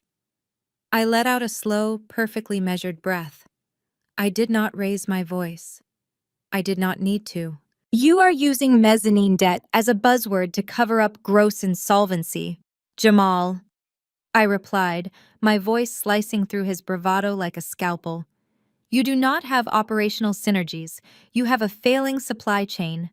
And your strategic liquidity optimization phase is nothing more than a desperate attempt to dump a rotting carcass onto an anonymous buyer before your commercial creditors force you into involuntary liquidation." Jamal flinched, his patronizing smile slipping, as I flawlessly dismantled his corporate word salad. He opened his mouth to counter, but I did not give him the oxygen. "But we are not here to debate your incompetence as a vice president of finance." I continued, my tone shifting from cold corporate critique to lethal criminal accusation. "We are here to discuss your extracurricular activities." "David, illuminate the screen." David tapped a command into his secure tablet. At the far end of the boardroom, the heavy oak paneling slid apart, revealing a massive state-of-the-art digital projection screen. A high-resolution projector hummed to life from the ceiling, casting a blindingly crisp financial schematic across the wall. The entire room was bathed in the harsh, undeniable light of Jamal's secret ledger. "Let us talk about liquidity optimization, Jamal," I said, stepping away from the head of the table and walking slowly toward the glowing screen. "Specifically, let us talk about how you optimized my father's remaining liquid capital right into your own pockets." The screen displayed a complex, highly detailed flowchart. At the top was the Apex Freight primary commercial operating account. Below it were 4 distinct branching lines, each leading to a different corporate entity. "Do these names look familiar to you?" I asked, tapping the screen right below the bolded headings. "Southern Transit Partners, Horizon Freight Lines, Atlantic Cargo Logistics, Peach State Hauling." Jamal froze. The remaining blood drained entirely from his face. His confident alpha male posture collapsed in an instant, his shoulders slumping, as if a physical weight had just been dropped onto his spine. He recognized the names perfectly. Over the past 36 months, Apex Freight has paid out massive recurring disbursements to these four logistics subcontractors, I explained, projecting my voice so every single person in the room heard the irrefutable truth. To my father, they looked like standard accounts payable for regional hauling routes. But my forensic accountants dug a little deeper. We pulled the operational manifests. We checked the Department of Transportation compliance logs. And we discovered an absolute void. These trucks do not exist. These drivers do not exist. These are ghost vendors, Jamal. Empty shell companies registered to anonymous post office boxes in Delaware. Richard turned his head slowly, his devastated eyes locking onto Jamal. What is she talking about? Richard rasped, his voice trembling with a terrifying new realization. Jamal, what are these companies? Jamal could not speak. His mouth opened and closed silently, his eyes darting wildly around the room, searching for an escape route that did not exist. My armed corporate security guards shifted their weight by the doors, a silent reminder that he was entirely trapped. I will tell you exactly what they are. Richard, I answered for him. They are the mechanism of your destruction. Jamal has been generating fraudulent invoices for trucking routes that were never actually driven. He approved those fake invoices himself, paid them directly out of your failing company's remaining cash reserves, and routed the funds through those Delaware shell companies. I gestured to David, who tapped his tablet again. The flowchart on the screen shifted, tracing the money from the four ghost vendors down into a single centralized offshore holding account. The name on the private wealth management signature card appeared in massive bold letters across the projection. Jamal. Let us talk about the $4.2 million you funneled into those shell companies. Jamal, I stated, dropping the exact staggering numerical value like a live grenade onto the center of the mahogany table. $4.2 million stolen directly from a company that was already struggling to make payroll. The silence in the boardroom was absolute, heavy with the weight of a federal felony. That is the same money that bought that custom black Porsche you proudly displayed in the valet lane at the country club. I continued, taking a step toward him, forcing him to look me in the eye. That is the same stolen money you used to buy your wife's $30,000 diamond tennis bracelet. And that is the exact same stolen money you used to pull a $50 bill from your designer wallet to throw at my feet, telling me to leave the corporate world to the educated adults. Jamal physically recoiled, stumbling backward until the back of his knees hit his leather executive chair. He collapsed into the seat, his perfectly tailored suit wrinkling around him. His hands were shaking violently. The slick, arrogant executive who had mocked my lack of a college degree was gone. In his place sat a terrified criminal staring down the barrel of a multi-year federal prison sentence. A sharp, hysterical gasp shattered the quiet room. Vanessa was standing up, her hands clutching the edge of the table. She looked from the damning flowchart on the glowing screen to the trembling, broken man sitting next to her. Her eyes were wide with absolute, unadulterated horror. She was incredibly spoiled, and she was fundamentally ignorant of corporate finance, but even she understood the words $4.2 million in offshore holding account. The reality hit her with the force of a freight train. Her upcoming trip to the Maldives, her massive suburban mansion, her entire elite country club lifestyle, it was all a mirage built on her husband's federal crimes. And worse, he had stolen that money directly from her own father, deliberately driving their family legacy into the ground just to keep her draped in diamonds. Jamal, Vanessa whispered, her voice cracking, tears of sheer panic welling in her eyes. Tell me she is lying. Tell me you did not steal from my father. Jamal could not even look at his wife. He stared blankly at the polished mahogany table, his chest heaving as he realized that the uneducated dropout he had dismissed as worthless had just meticulously, flawlessly, and legally destroyed his entire life. Jamal's silence hung in the room, heavier than any spoken confession. He could not look at his wife. He kept his eyes fixed on the polished wood of the table, his breath shuddering through his chest. Vanessa let out a shrill, piercing wail, her manicured hands tearing at her perfectly styled hair. The illusion of her elite existence was shattering into a million jagged pieces right in front of her eyes. The sound of his golden daughter weeping seemed to snap Richard out of his paralyzed state. The sickly ashen gray color of his face rapidly transformed into a violent mottled purple. The veins in his neck bulged against the stiff collar of his dress shirt. He turned toward Jamal, his hands balling into tight, shaking fists. "You stole from me!" Richard roared, the sheer volume of his voice vibrating the crystal water pitchers on the boardroom table. "You absolute parasite! I brought you into my company. I gave you a vice president title. I stood on a stage 2 days ago and told the entire world you were a financial genius and you were robbing me blind the entire time." Richard lunged forward, grabbing Jamal by the lapels of his custom-tailored suit. He hauled the younger man half out of his chair, spit flying from his lips as he screamed directly into Jamal's face. "I trusted you. You took millions of dollars from my legacy to buy sports cars while I was begging the bank for extensions. I will tear you apart with my bare hands." The two corporate security guards stationed by the door stepped forward, their hands dropping to their utility belts, but I raised a single finger to halt them. I did not want them to intervene. I wanted to watch the syndicate implode. Jamal violently shoved Richard backward, breaking the older man's grip. The terror in Jamal's eyes instantly morphed into a defensive, cornered rage.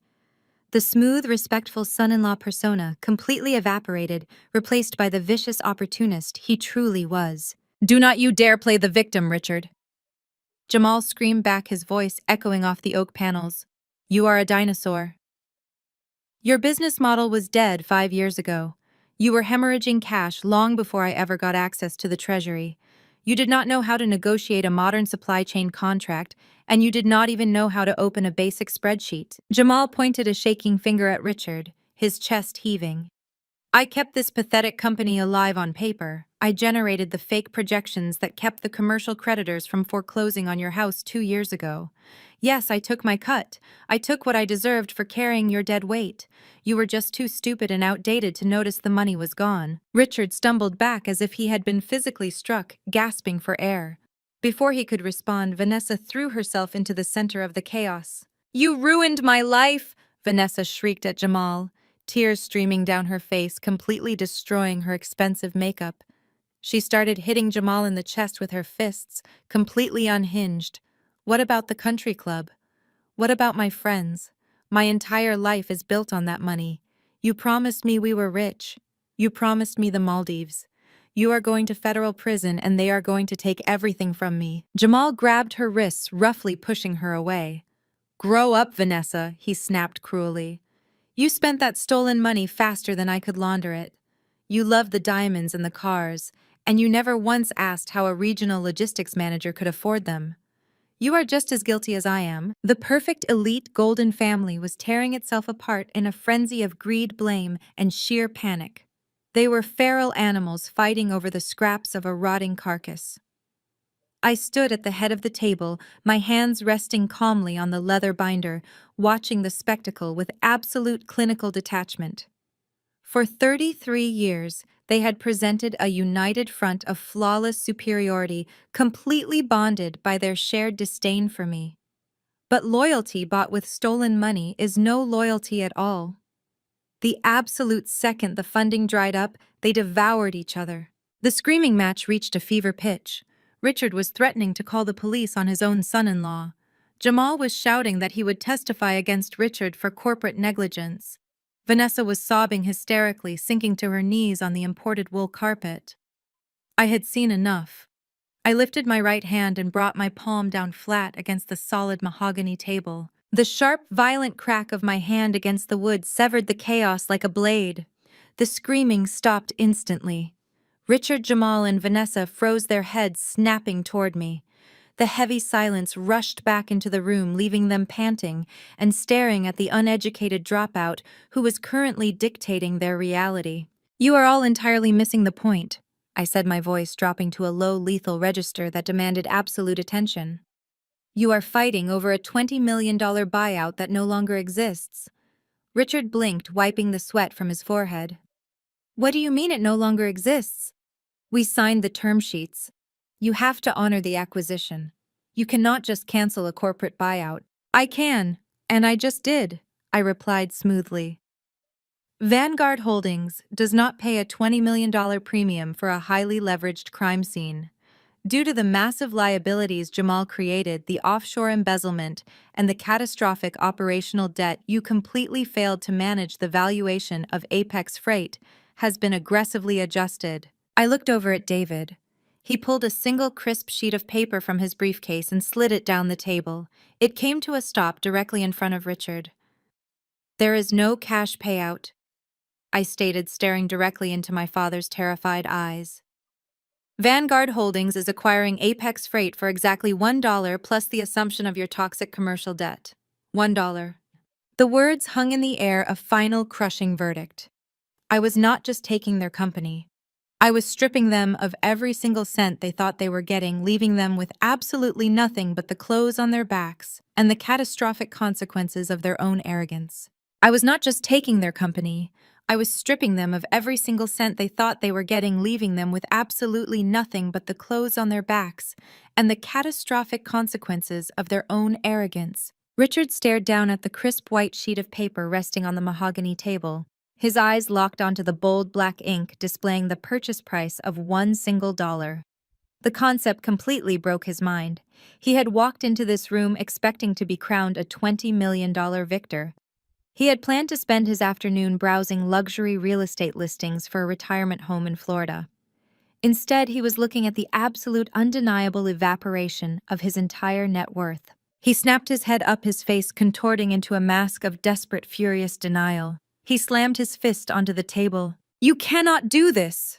Richard spat, his voice trembling with a mixture of rage and terror. "You do not have the power to just alter the terms of a corporate buyout because you are holding a grudge. I will simply tear this paper up. I am walking away from the table.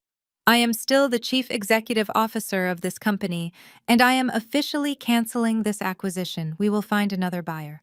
He reached out to grab the paper, fully intending to rip it to shreds, but David was faster. The seasoned legal shark smoothly slid the document out of Richard's reach, slipping it back into the massive leather dossier. "You do not seem to grasp the mechanics of modern corporate law, Richard," David stated, his deep voice carrying a tone of almost pitying condescension. "You cannot walk away from the table. You are already permanently bolted to it." Richard puffed out his chest, trying to project authority he no longer possessed. "The deal is not finalized until the physical closing meeting concludes and the physical ink dries on the master contracts. I have not signed anything today." "The ink dried on Friday night, Richard," Voigt interjected, stepping perfectly into his line of sight to ensure he absorbed every single syllable. "You did not just sign preliminary term sheets.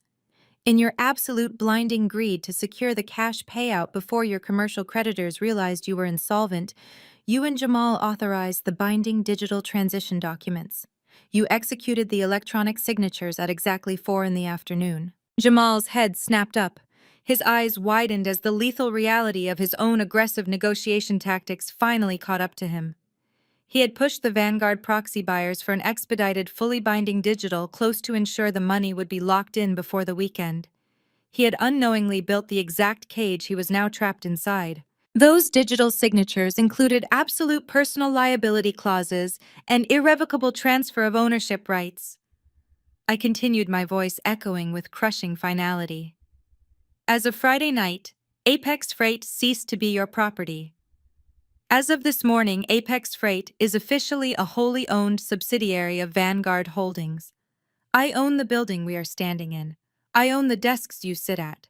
I own the failing logistics contracts, and I own the massive mountain of debt you created." Richard looked at Jamal silently, begging the slick financial executive to find a legal loophole to use his Ivy League education to counter my claims. But Jamal was completely paralyzed. He stared at the floor, his jaw tight, his hands still shaking. He knew I was right. The trap was flawlessly constructed and legally bulletproof. "Which brings us to your current employment status," I announced. I straightened my posture, radiating the absolute unyielding authority of a chief executive officer. I looked directly at Richard, then shifted my gaze to Jamal, and finally looked down at Vanessa, who was still kneeling on the imported wool carpet, her makeup completely ruined by her hysterical tears. You have grossly violated your fiduciary duties to this company. I stated clearly, ensuring the legal parameters of my next action were documented by my legal team. You have engaged in systemic financial negligence, active corporate embezzlement, and federal wire fraud. Therefore, Richard, Vanessa, Jamal, you are all officially terminated for cause. The words hung in the air, heavy and lethal. Terminated for cause means you receive absolutely no severance packages, I explained, slicing through whatever tiny sliver of hope they had left. There are no golden parachutes. There is no continuation of your executive health benefits. Your corporate credit cards were frozen at 8 o'clock this morning. Your company vehicles are currently being repossessed from the executive parking garage downstairs. You are stripped of everything. Richard staggered backward. He looked like a man who had just been forcefully ejected from an airplane without a parachute. He had spent his entire life treating me like a worthless outcast, simply because I did not conform to his shallow elitist standards. Now the uneducated dropout held the absolute power over his professional and financial existence. I raised my right hand and snapped my fingers. The sharp sound echoed through the silent boardroom. The four heavily built corporate security guards immediately stepped forward. Their heavy boots thudded against the plush carpet. They moved with coordinated, intimidating precision, completely surrounding my family. Escort them out, I commanded, my voice carrying zero empathy. They have exactly 5 minutes to clear their personal belongings from their desks. They are not to touch a single corporate computer hard drive or financial ledger. If they attempt to take a single piece of company hardware, you will immediately call the local police and have them arrested for corporate theft. One of the security guards stepped up to Jamal, placing a firm, unyielding hand on his custom-tailored shoulder. "Let us go, sir," the guard ordered, his tone leaving absolutely no room for debate. Jamal did not resist. The arrogant vice president of finance, the man who had thrown a $50 bill at my feet and told me to leave the corporate world to the adults, simply lowered his head in utter defeat. He allowed the security guard to guide him toward the boardroom doors like a compliant prisoner. Vanessa scrambled to her feet, her silk dress wrinkled and stained with her own tears. She grabbed her expensive designer handbag, shooting me a look of pure, concentrated hatred, before turning and practically running out of the room, desperate to escape the suffocating humiliation. That left Richard. My father stood at the head of the table, his empire completely reduced to ashes. He looked at the walls of the executive boardroom he had decorated to stroke his own ego. He looked at the leather chair he had occupied for decades. Finally, he looked at me. His eyes were hollow, completely devoid of the mocking superiority that had defined our relationship for 33 years. He opened his mouth, perhaps to beg, perhaps to apologize, but the words died in his throat. There was nothing left to say. A security guard gestured firmly toward the exit. Richard slowly turned and walked toward the heavy oak doors. His shoulders slumped, his steps heavy and aged. I stood at the head of the table and watched them go. I watched my security detail march them down the luxurious executive hallway. I knew that in exactly 5 minutes, they would be perp-walked through the ground floor lobby. The dispatchers and warehouse workers, the very people they had looked down upon and robbed, would watch the elite, untouchable family being thrown out onto the street. The physical manifestation of power was complete. The corporate cancer had been surgically excised, and the healing of the actual company could finally begin. 3 hours later, I was sitting behind the massive custom marble desk in my private penthouse office at Vanguard headquarters. The adrenaline of the hostile takeover had faded, replaced by the quiet, intense focus required to actually salvage a dying corporation. I was reviewing the preliminary restructuring plans David had drafted, reallocating the recovered embezzled funds to stabilize the payroll for the blue-collar workers Richard had so carelessly jeopardized. The panoramic view of the Atlanta skyline behind me served as a silent reminder of the empire I had built entirely on my own. The absolute silence of my executive suite was suddenly shattered by a sharp, chaotic commotion bleeding through the frosted glass doors. I heard the frantic, apologetic voice of my executive receptionist clashing with the sharp, demanding tone of a woman who was entirely accustomed to getting her way. Before I could press the intercom button to summon my security detail, the heavy glass doors flew open. Patricia stormed into the room. My mother looked completely out of place in the sleek, high-tech environment of a multi-million-dollar equity firm.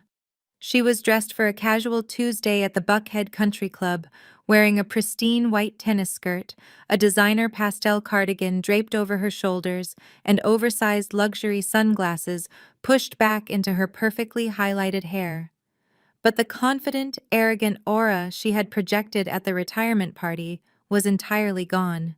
Beneath the expensive aesthetics, she was vibrating with a raw, primal panic. My receptionist, a highly efficient young man, stood anxiously in the doorway. "I am so sorry, Miss Vanguard," he said, visibly flustered. She bypassed the lobby security desk and refused to wait in the holding area. "She claims she is your mother." "It is fine," I said, keeping my voice perfectly level. "You can return to your desk. Close the doors behind you." The receptionist nodded, stepping back and pulling the heavy glass doors shut, sealing Patricia and me inside the sprawling, silent office. Patricia stopped at the center of the room. She slowly lowered her designer handbag, her eyes widening as she took in the sheer, staggering opulence of my executive suite.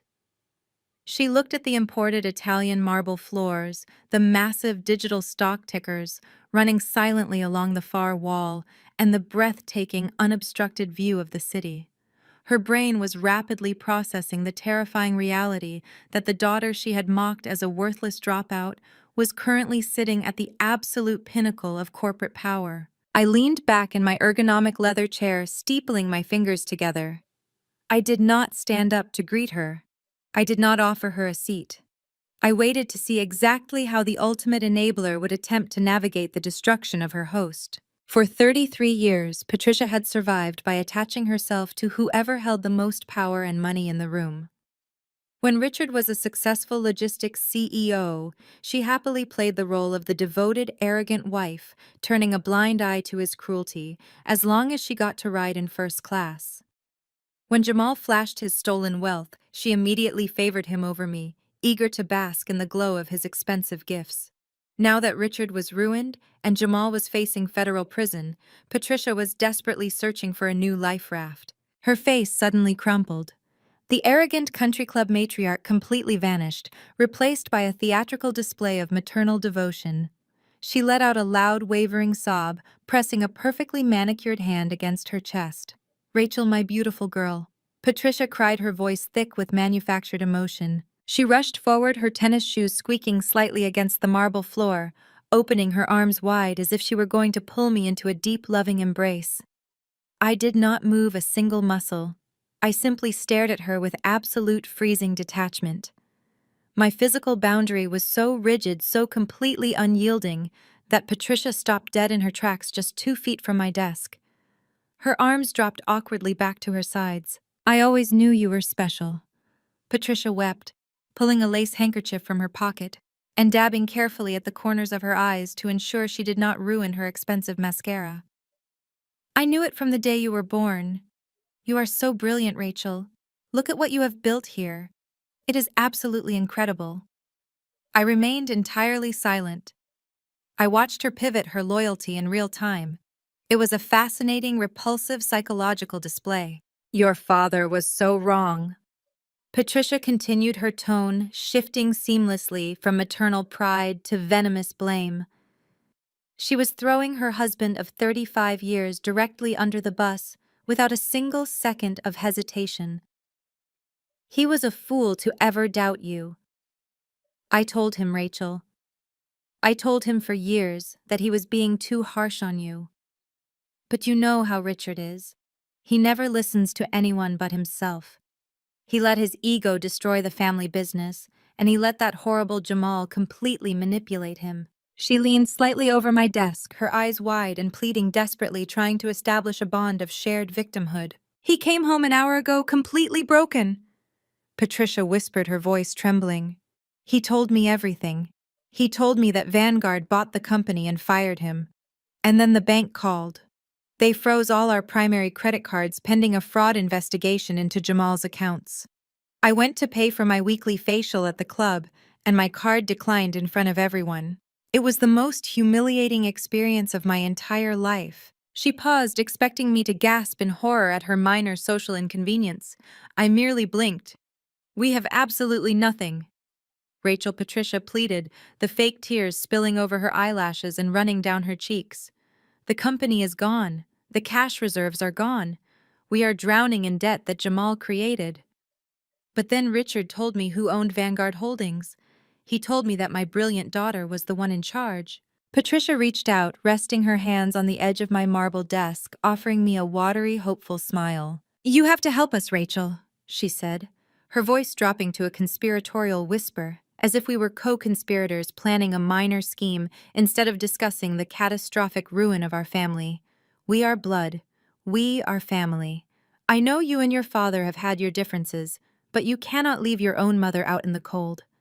I have the massive spring gala at the country club next month. I am on the hosting committee. I cannot just drop out. I need an emergency infusion of cash into my personal checking account to cover the event fees and my wardrobe." The sheer breathtaking audacity of her request hung in the air. She had completely bypassed the fact that her son-in-law was a felon and her husband was bankrupt. She did not care about the hundreds of workers whose jobs had almost been destroyed. The only thing Patricia cared about was maintaining her elite social calendar. She genuinely believed that my hostile takeover was just a dramatic shifting of the family accounts. She thought she could simply transfer her parasitic attachment from Richard directly to me. She expected me to open my corporate treasury and fund her lavish, superficial lifestyle as if nothing had happened. She expected the uneducated dropout to become her new limitless ATM. I looked at the woman who had brought me into the world. I saw the desperate, calculating greed hiding just beneath her fake tears. She was waiting for me to smile, to pull out a checkbook, to finally seek the maternal validation she had withheld for my entire life. She was about to find out exactly how cold the real world could be. I did not reach for the silver tissue box resting on the corner of my desk. I did not offer her a glass of water. I simply let her stand there, leaning awkwardly over the cold marble, her fake tears drying under the harsh, unyielding silence of the room. The absolute desperation in her eyes was pathetic. For a full minute, the only sound in the executive suite was the faint, rhythmic ticking of the digital stock displays on the far wall. Patricia shifted her weight from one expensive tennis shoe to the other. Her watery, hopeful smile slowly faltered as my icy demeanor failed to thaw. The maternal facade she had hastily glued together in the elevator ride up to my penthouse was beginning to crack under the pressure of my absolute disgust. "Rachel." Patricia prompted, her voice losing its manufactured sweetness and dipping into a nervous, demanding pitch. "Did you hear me? The country club needs the gala deposit by Friday. I am completely locked out of my accounts. I just need a small bridge loan until we get this awful misunderstanding sorted out." I leaned forward, folding my hands neatly on top of the massive restructuring file I had been reviewing. "There is no misunderstanding, Patricia," I said, my voice dropping to a low surgical register. "A misunderstanding implies a lack of clarity. What happened today was crystal clear. Your husband ran a business into the ground because he is incompetent. Your son-in-law stole millions of dollars because he is a criminal. And you lost your credit cards because you attached your entire existence to two arrogant fools." Patricia recoiled as if I had reached across the desk and slapped her. She pulled her hands back from the marble edge, her posture stiffening. "How can you speak to me like that?" She gasped, her tone instantly reverting to the victimhood she weaponized whenever she faced accountability. "I am your mother. I have done nothing but love and support you. I defended you to your father just this morning." "You did not defend me this morning," I countered flawlessly, slicing through her revisionist history. "You sent me a text message explicitly cutting me off from a $20 million buyout that you genuinely believed was real. You told me not to expect a single dime. You told me I embarrassed the family." Patricia opened her mouth, her face flushing crimson, but her brain completely short-circuited as her own words were weaponized against her. She had completely forgotten about the vicious text message she had sent just a few hours prior, blinded by her urgent need for cash. "And you certainly did not defend me at the retirement party." I continued, my voice echoing with the crushing weight of 33 years of neglect. You sat there at the head table.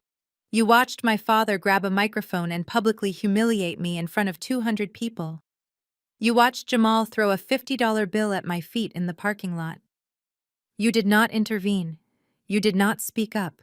You sat there and drank your martini while he humiliated me. I stood up slowly from my ergonomic chair, rising to my full height. The sheer intimidating presence of my corporate authority completely engulfed her fading country club arrogance. I walked around the massive marble desk, closing the physical distance, until I was standing just inches away from her. You allowed them to treat me like garbage for 30 years, I stated, staring directly into her wide, terrified eyes. You watched them tear me down. And you smiled because joining in on the mockery guaranteed your place in Richard's wealthy little kingdom. You never cared about my well-being. You only cared about your tennis skirts, your luxury vacations, and your elite social standing. Rachel, that is not true, Patricia pleaded, stepping backward. Her voice lacked any genuine conviction. She was scrambling, desperately searching for a manipulative foothold that simply did not exist. I am your family. You have to take care of me. My net worth isn't a life raft for your bad choices. I delivered the final, undeniable verdict. I am not funding your country club gala. I am not paying your mortgage. I am not rescuing you from the financial grave you watched your husband and your son-in-law dig for this family. You chose their side a long time ago. Now you get to experience exactly what happens when their money runs out. The realization finally hit her.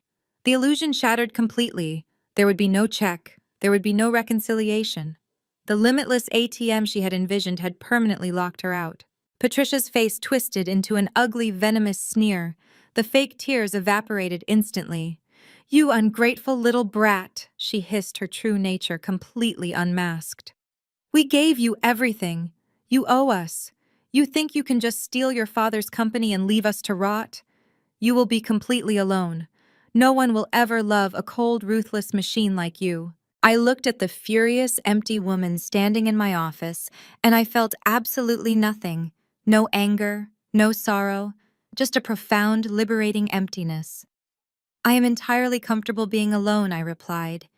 It is certainly better than being surrounded by parasites.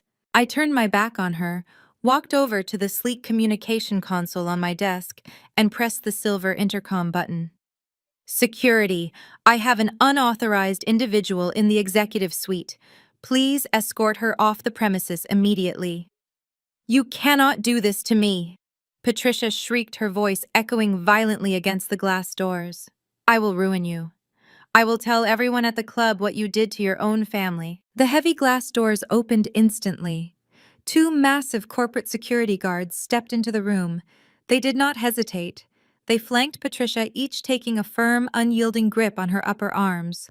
Let go of me! Do you know who I am? Patricia screamed, struggling wildly against their grip. Her designer sunglasses flew off her head and clattered against the marble floor. I am Patricia. I am a member of the Buckhead Country Club. You cannot touch me. The guards completely ignored her hysterical protests. They turned her around and marched her forcefully out of my office. Her shrieks echoed down the quiet executive hallway, growing fainter and fainter as they dragged her toward the elevator banks.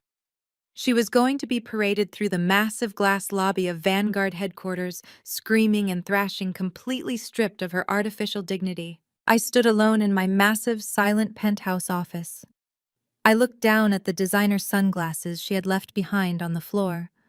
I stepped around them, walked back to my desk, and sat down in my leather chair. I opened the corporate restructuring file and picked up my pen. The enabler was permanently severed.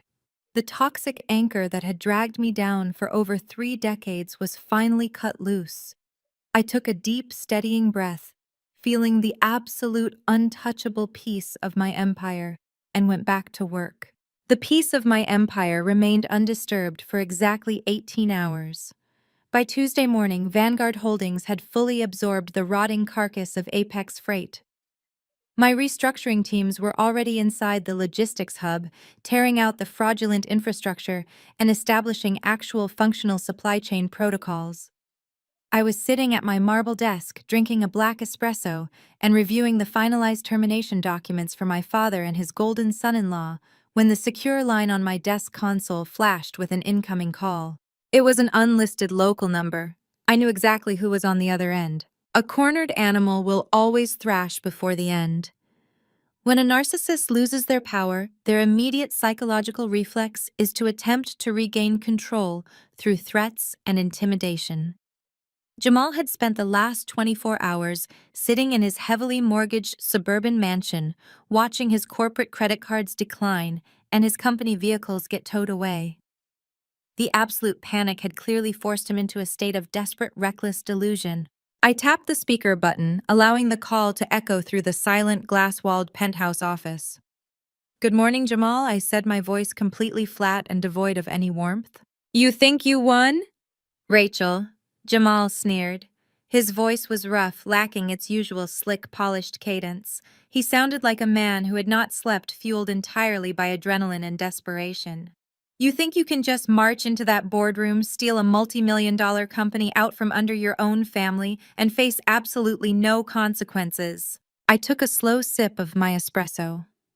"I am not facing consequences because I did not steal anything," I corrected him effortlessly. "Vanguard Holdings executed a completely legal, binding corporate acquisition. You signed the paperwork yourself. You handed me the keys. That is not how the media is going to see it." Jamal countered, his tone hardening into a vicious, extortionist threat. He was trying to play his final pathetic card. "You pride yourself on Vanguard's pristine corporate reputation. You operate in the shadows. You do not want public scandals. I have deep contacts at the Atlanta Business Chronicle. I have connections at the major financial news networks." He paused, letting the silence build genuinely, believing he was cornering a multi-million-dollar chief executive officer. "I have already drafted the press release," Jamal continued, his arrogance temporarily flaring back to life. "It details exactly how the vindictive estranged daughter of Richard orchestrated a hostile, illegal corporate raid to destroy her own family's legacy. It highlights how you maliciously terminated a minority executive without cause to satisfy your own bitter jealousy. By tomorrow morning, Vanguard Holdings will be drowning in terrible public relations. Your investors will panic. Your board will question your leadership. I will drag your corporate empire through the absolute mud." I leaned back in my ergonomic chair. The sheer breathtaking stupidity of his strategy was almost impressive. He was a man who had stolen over $4 million through offshore shell companies, and his grand survival plan was to invite the media to look at the books. "Extortion is a very dangerous game to play when you are holding a losing hand, Jamal," I stated smoothly. "What is your asking price?" $2 million, Jamal demanded instantly. He did not even hesitate. The number was ready on his tongue, a desperate calculation to cover his immediate debts and flee the fallout. "I want a $2 million severance package wired directly to my private offshore account by noon today. In exchange, you get a full non-disclosure agreement. I keep quiet, I delete the press release, and you get to keep your pristine corporate reputation. It is a bargain, Rachel. Pay me or I burn you to the ground." I looked at the digital clock on my desk console. It was 9 in the morning. The timing was absolutely perfect. I allowed a slow, chilling smile to spread across my face. I did not feel threatened. I felt the profound, deeply satisfying thrill of a predator watching the trap snap permanently shut. "Jamal," I said, my voice dropping to a low, lethal whisper that carried the absolute weight of a financial execution. "Did you think an uneducated dropout wouldn't audit the tax returns?" The line went dead silent. "Did you really believe I was just going to fire you and let you walk away to a beach in the Maldives?" I asked rhetorically, dismantling his entire existence. "You committed massive systemic wire fraud. You embezzled corporate funds. You falsified federal tax documents to hide your ghost vendors. You did not just steal from my father, you stole across state lines using commercial banking infrastructure." "You have no proof of that," Jamal stammered, his voice suddenly cracking, the slick extortionist persona evaporating into thin air. "You are bluffing." "I never bluff," I replied coldly. "My chief legal officer spent the entire weekend compiling a massive unredacted dossier of your financial crimes. We have the bank routing numbers. We have the shell company and corporation documents. We even have the recorded phone call where Vanessa enthusiastically confessed to using your illegal tax loopholes. I did not lock those files in a corporate vault, Jamal. I handed your unredacted embezzlement files directly to the Internal Revenue Service Criminal Investigation Division and the Federal Bureau of Investigation at 6 o'clock yesterday evening. No! Jamal gasped, a raw, primal sound of absolute terror ripping from his throat. No, you would not do that to your own sister. I did not do anything to my sister, I corrected him. I simply handed the truth to the authorities. You did this to yourselves. I paused, listening closely to the audio feed coming through the speakerphone. Faintly in the background of Jamal's end of the line, I heard the distinct heavy crunch of thick rubber tires rolling over a gravel driveway. Look out your window, Jamal, I commanded softly. There was a frantic rustling sound over the phone, as Jamal likely scrambled toward the front window of his massive suburban mansion. Then the background noise erupted. I heard the aggressive slamming of heavy car doors. I heard the sharp, booming voice of federal agents barking commands over a megaphone. I heard Vanessa let out a shrill, hysterical scream from somewhere deep inside the house. The heavy, authoritative pounding on a solid oak front door echoed clearly through the receiver. Federal agents, open the door. We have a warrant. Jamal did not say another word. He did not try to negotiate. He did not threaten the media. The heavy thud of his cell phone hitting the hardwood floor resonated through the speaker. He had simply dropped the device in sheer paralyzing shock as the physical manifestation of his federal crimes breached his front door. I sat in my silent, unbothered penthouse office and listened to the chaos unfold. I heard the sound of glass shattering. I heard the agents storming the foyer shouting for Jamal to get on the ground and put his hands behind his back. I heard Vanessa sobbing uncontrollably as the illusion of her elite country club life was violently dismantled by men in tactical windbreakers. I reached out and pressed the silver button on my console, disconnecting the call. The office returned to its absolute, untouchable silence. Jamal thought he could extort a tiger by threatening to pull its tail. Instead, he had just been dragged completely underwater. The brother-in-law was officially neutralized. By Wednesday afternoon, the financial shockwave of Jamal's spectacular arrest had completely leveled what remained of my family's fraudulent empire.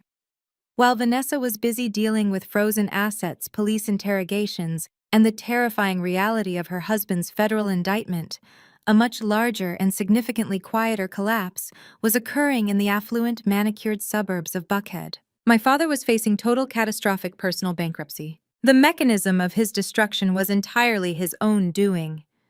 3 years ago, when Richard first realized Apex Freight was bleeding cash, his colossal ego refused to let him admit failure to his wealthy peers.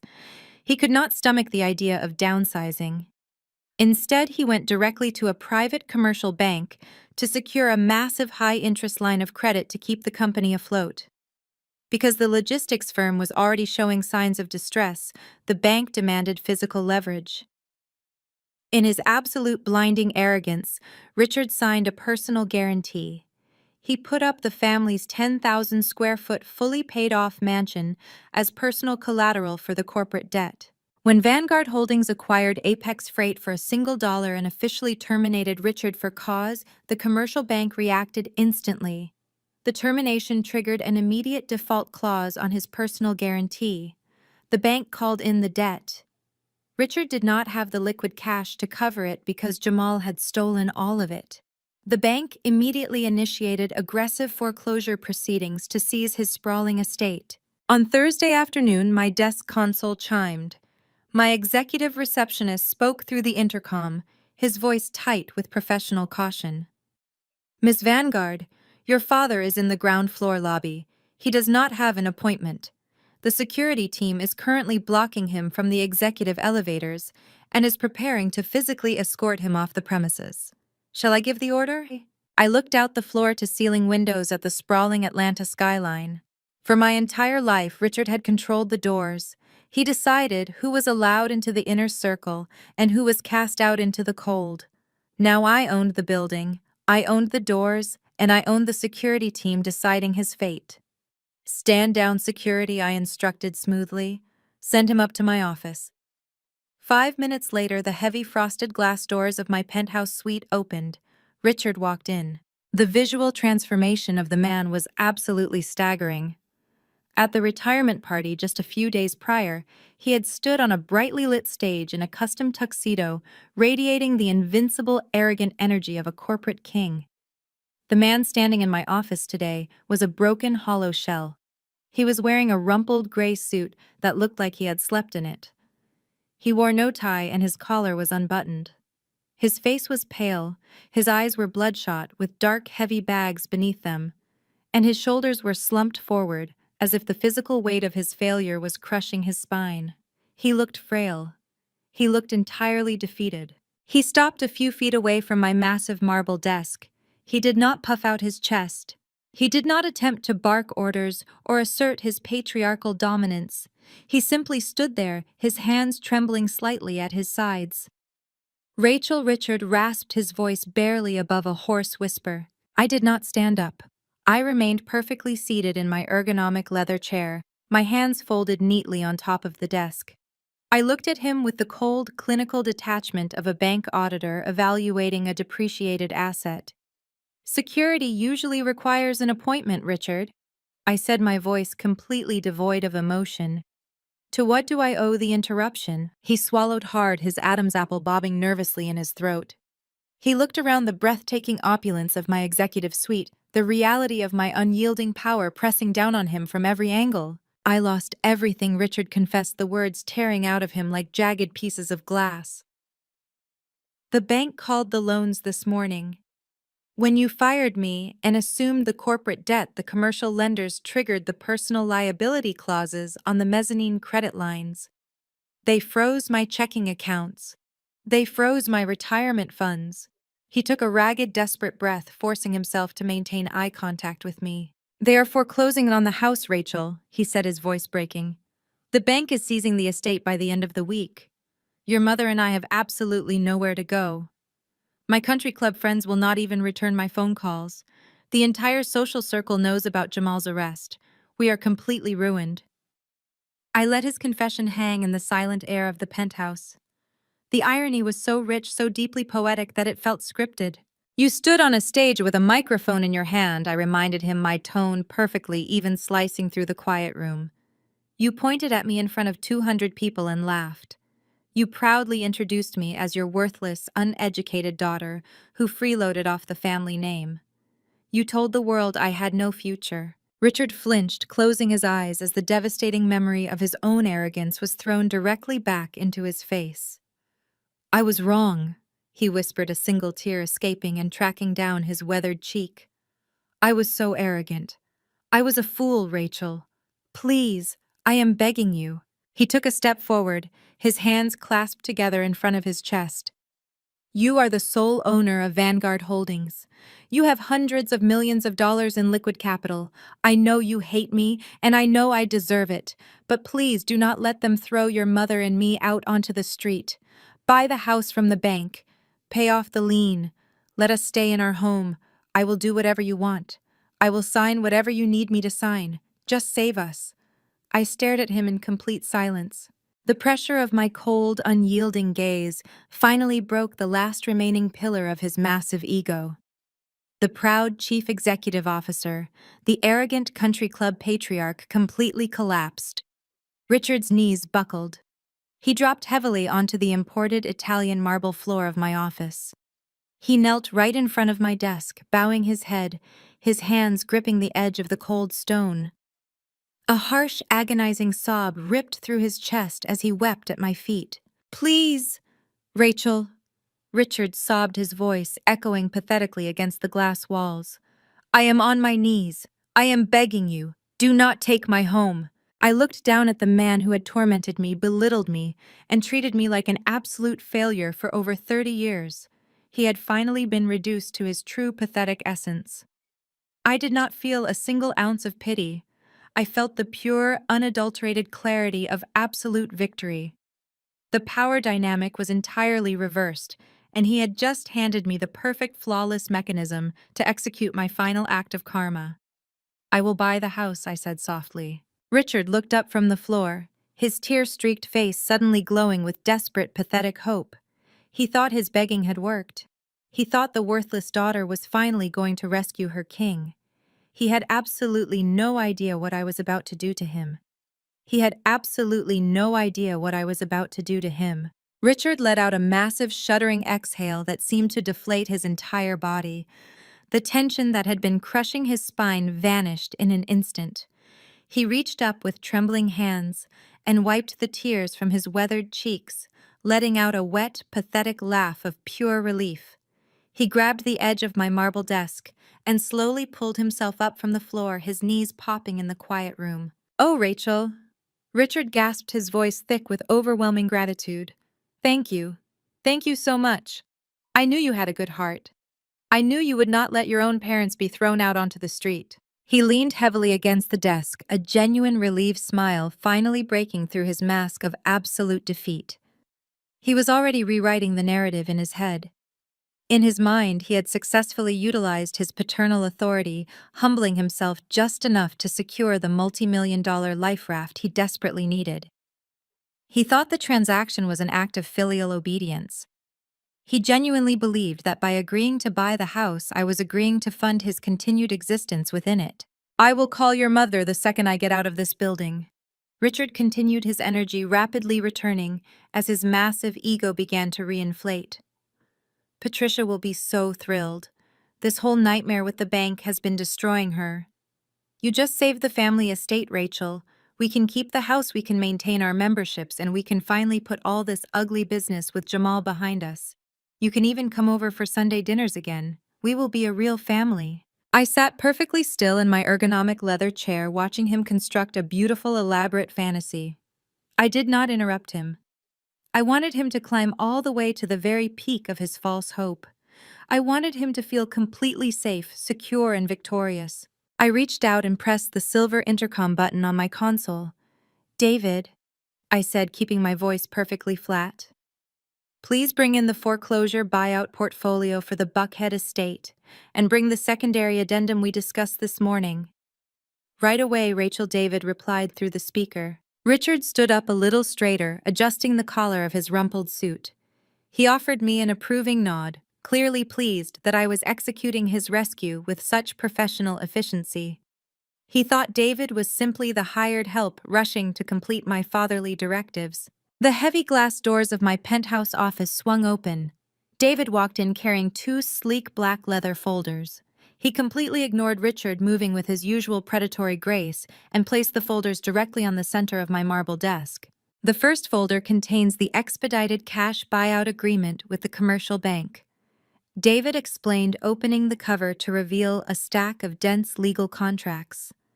"We are bypassing the standard foreclosure auction. Vanguard Holdings is purchasing the estate outright, clearing the corporate lien in full. The bank has already approved the immediate transfer of the deed upon your signature." Richard clapped his hands together, letting out another sigh of relief. "Excellent work, David," Richard said, attempting to sound like the chief executive officer he used to be. "It is a brilliant piece of real estate. You are making a very smart investment for the family." David did not even look at him. He simply handed me a solid gold fountain pen.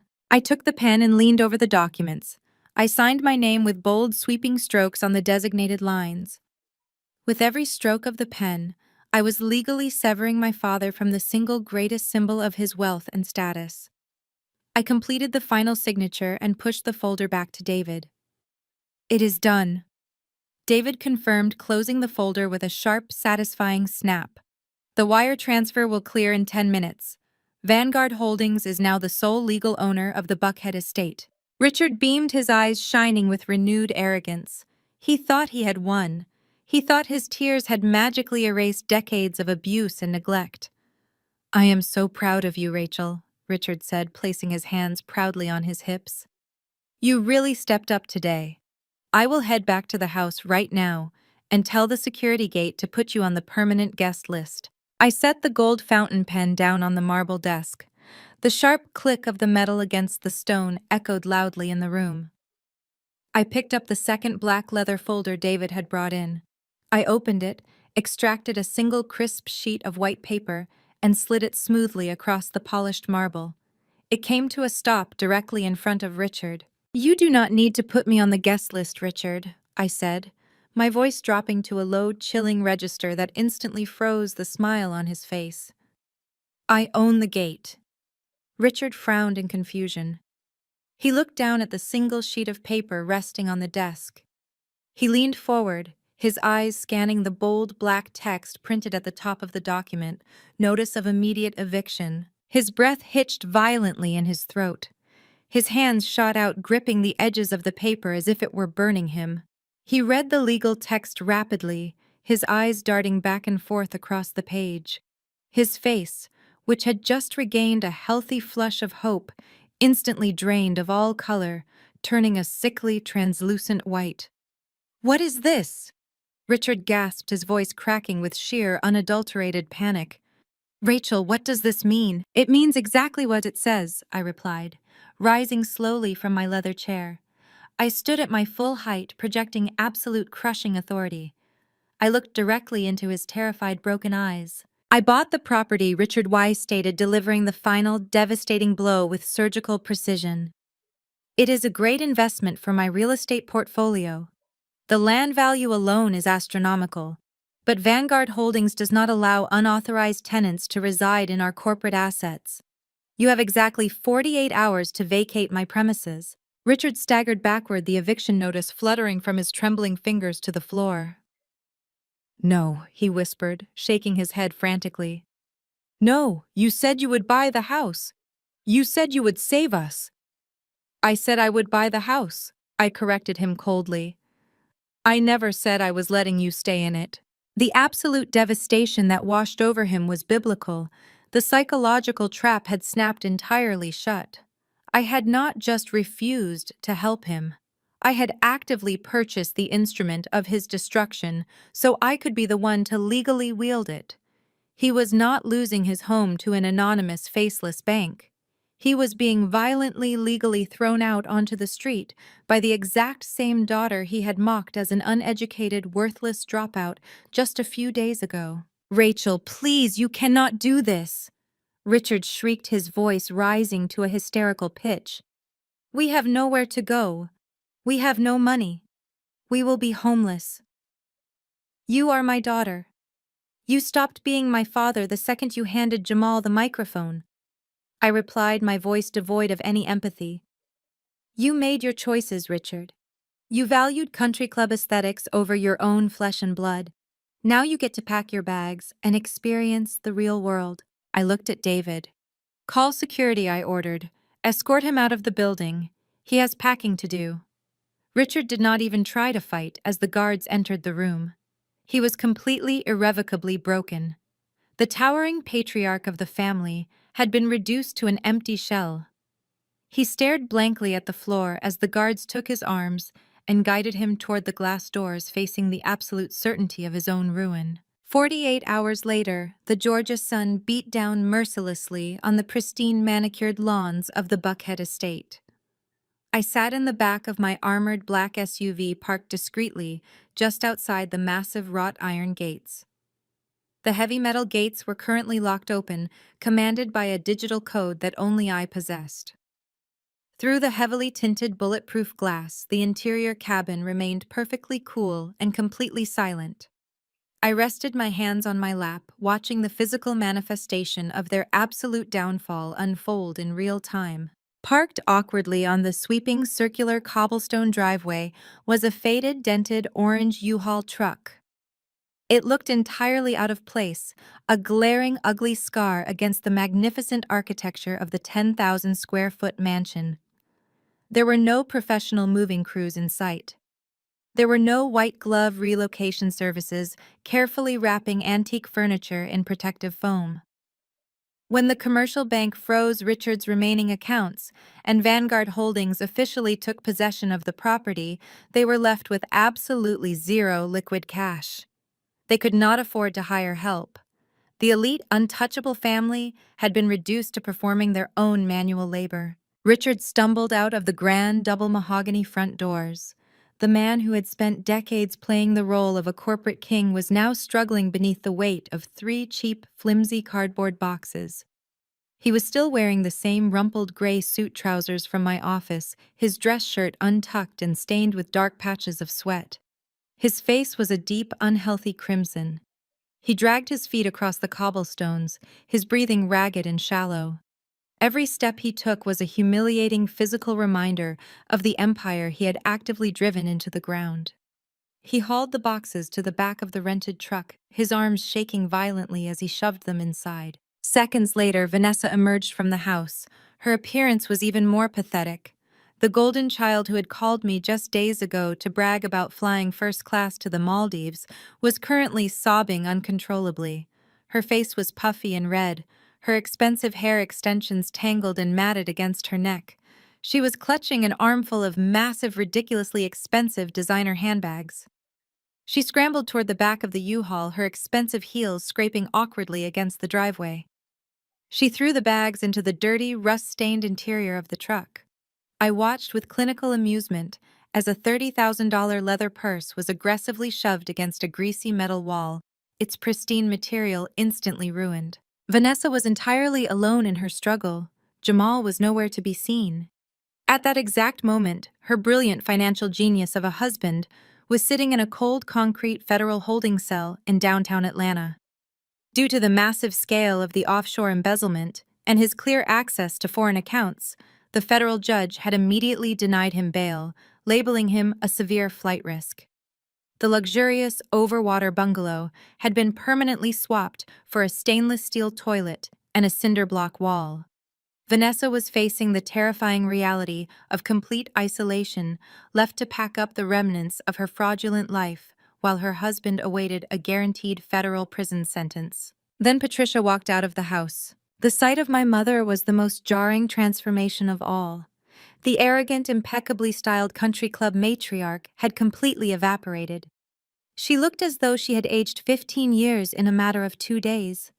Stripped of her expensive makeup, her salon blowouts, and her curated luxury wardrobe, she looked small, frail, and utterly defeated. She was wearing a faded, oversized gray tracksuit. She carried a single plastic storage bin filled with cheap kitchen supplies, her knuckles white from the strain. Halfway down the cobblestone driveway, Patricia stopped. She slowly lowered the plastic bin to the ground and turned around. She looked back at the towering stone facade of the mansion, staring up at the massive floor-to-ceiling windows of the master suite. Her shoulders began to shake. Even from the street through the tinted glass of my vehicle, I could see the absolute crushing despair washing over her. She was realizing that she would never host another elite gala. She would never sip another gin martini on the expansive stone patio. The wealthy, insulated society she had valued above the well-being of her own daughter had permanently locked its doors to her. She was officially an outsider. Richard barked a hoarse command at her from the back of the truck, urging her to hurry up. My deadline was absolute. They had exactly 10 minutes left before the Vanguard security teams arrived to officially lock down the perimeter and change the digital security codes. Patricia flinched at his harsh tone, hurriedly picking up the plastic bin and shuffling toward the U-Haul. The toxic dynamic that had sustained their marriage for decades was now exposed as a hollow, bitter alliance of convenience, crumbling the second the money vanished. They were not moving to a smaller luxury home. They were not downsizing to a chic modern condominium in a trendy neighborhood. With their credit completely destroyed, their bank accounts frozen, and Richard's name professionally blacklisted across the entire financial sector, their housing options were non-existent. They had been forced to sign a lease for a cramped 2-bedroom, low-rent apartment in a decaying complex on the far outskirts of the city. It was a place where the walls were paper-thin, the appliances were broken, and the reality of their new crushing poverty would stare them in the face every single morning. Richard slammed the heavy metal door of the U-Haul truck shut. The loud, echoing clang signaled the absolute end of their reign. He climbed heavily into the driver's seat, while Vanessa and Patricia crammed themselves into the small, uncomfortable passenger cabin. The engine sputtered to life, a rough, unrefined, mechanical growl that sounded nothing like the purr of Jamal's repossessed Porsche. I watched the faded orange truck slowly roll down the driveway, pass through the massive iron gates, and turn onto the main road. They did not notice my armored SUV parked quietly in the shadows. They did not look back. They simply drove away carrying the pathetic cardboard-boxed remnants of their shattered egos toward a miserable, unforgiving future.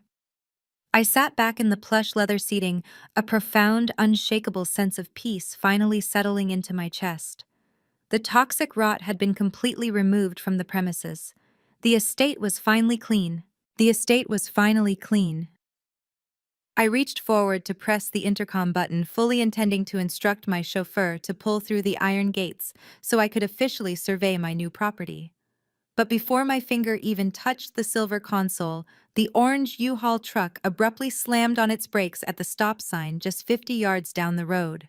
Through the tinted windshield, I watched the heavy passenger side door of the rusted cab aggressively kick open. Vanessa practically fell out onto the asphalt.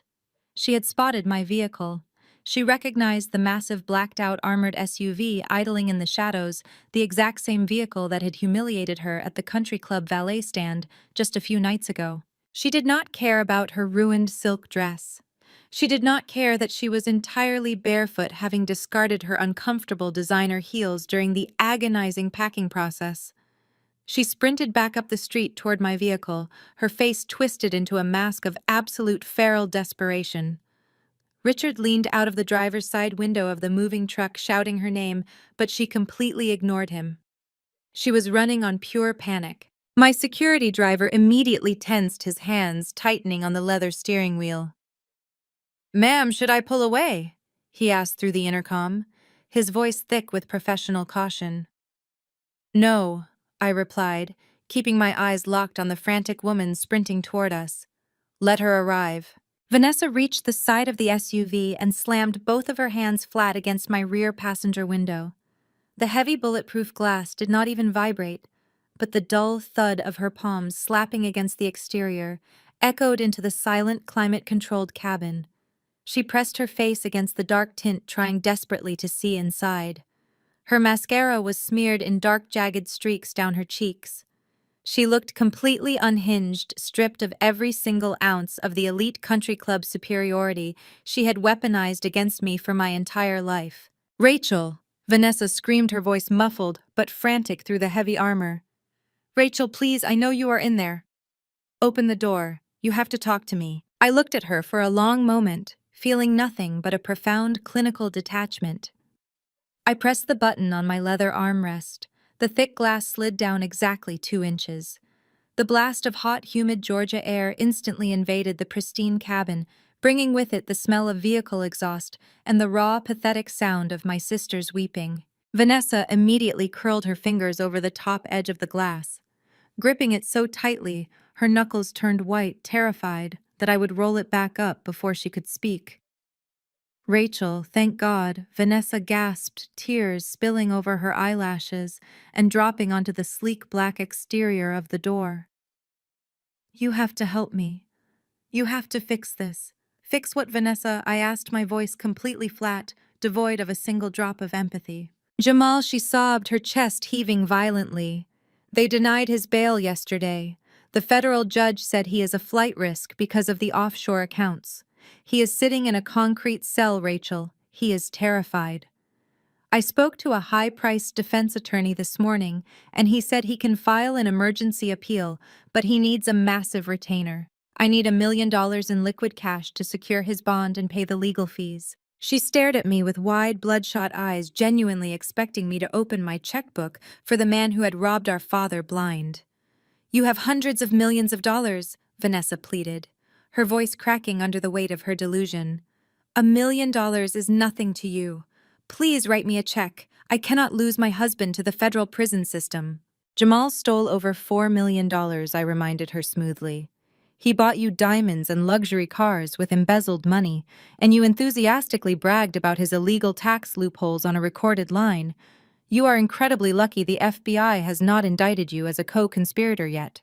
I am not financing the legal defense of a federal criminal." Vanessa let out a strangled cry, shaking her head vigorously. "Then give me a job," she begged, immediately pivoting her strategy when the first demand failed.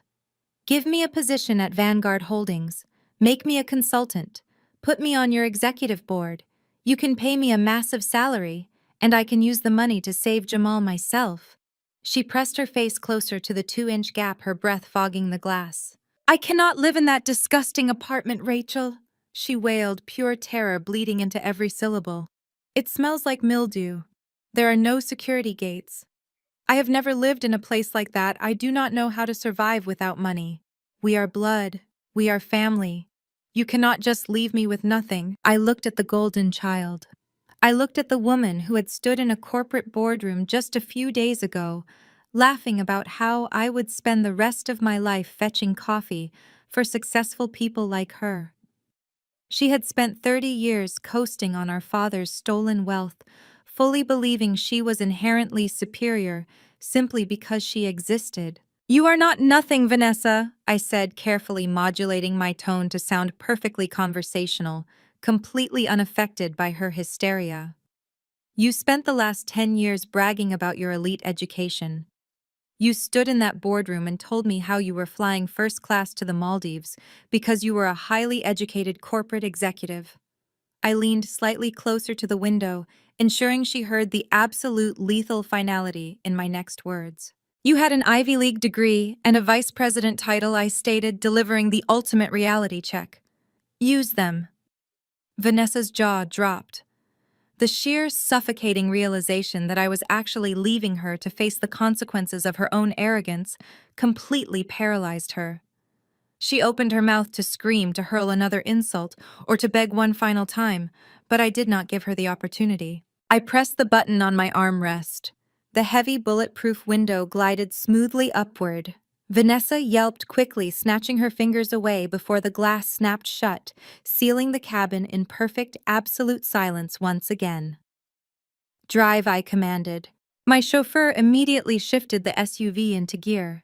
We pulled smoothly away from the curb, leaving Vanessa standing barefoot on the hot asphalt.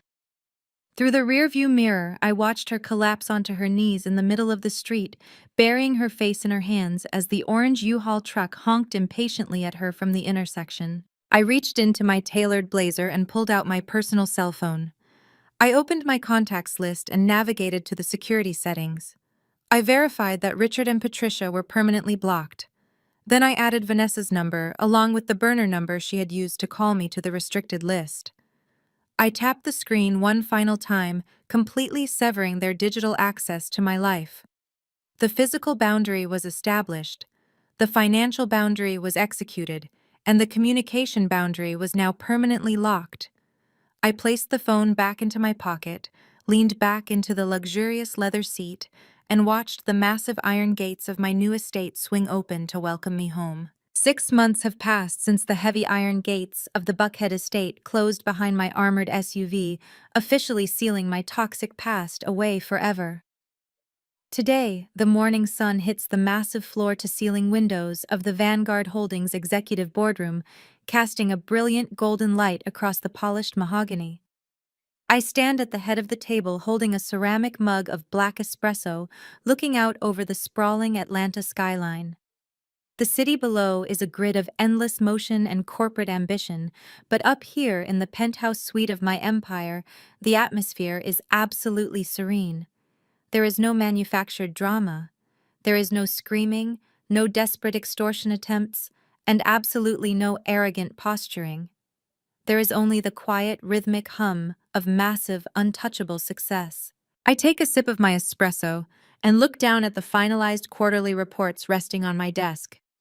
Apex Freight, the regional logistics company that my father nearly drove into a permanent grave, has been entirely reborn. When Vanguard Holdings took ownership for $1, we did not just liquidate the remaining assets and walk away.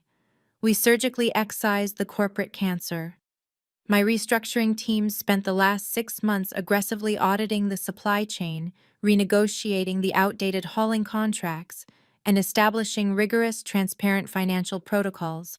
By plugging the massive holes Jamal created and removing Richard's catastrophic ego from the executive suite, we stabilized the company's cash flow within 90 days. We did not just save a failing business. We saved the livelihoods of over 300 blue-collar workers. The dispatchers, the warehouse staff, and the drivers, the exact people Richard and Jamal viewed as expendable peasants, are now receiving comprehensive health benefits, fair wages, and secure pensions.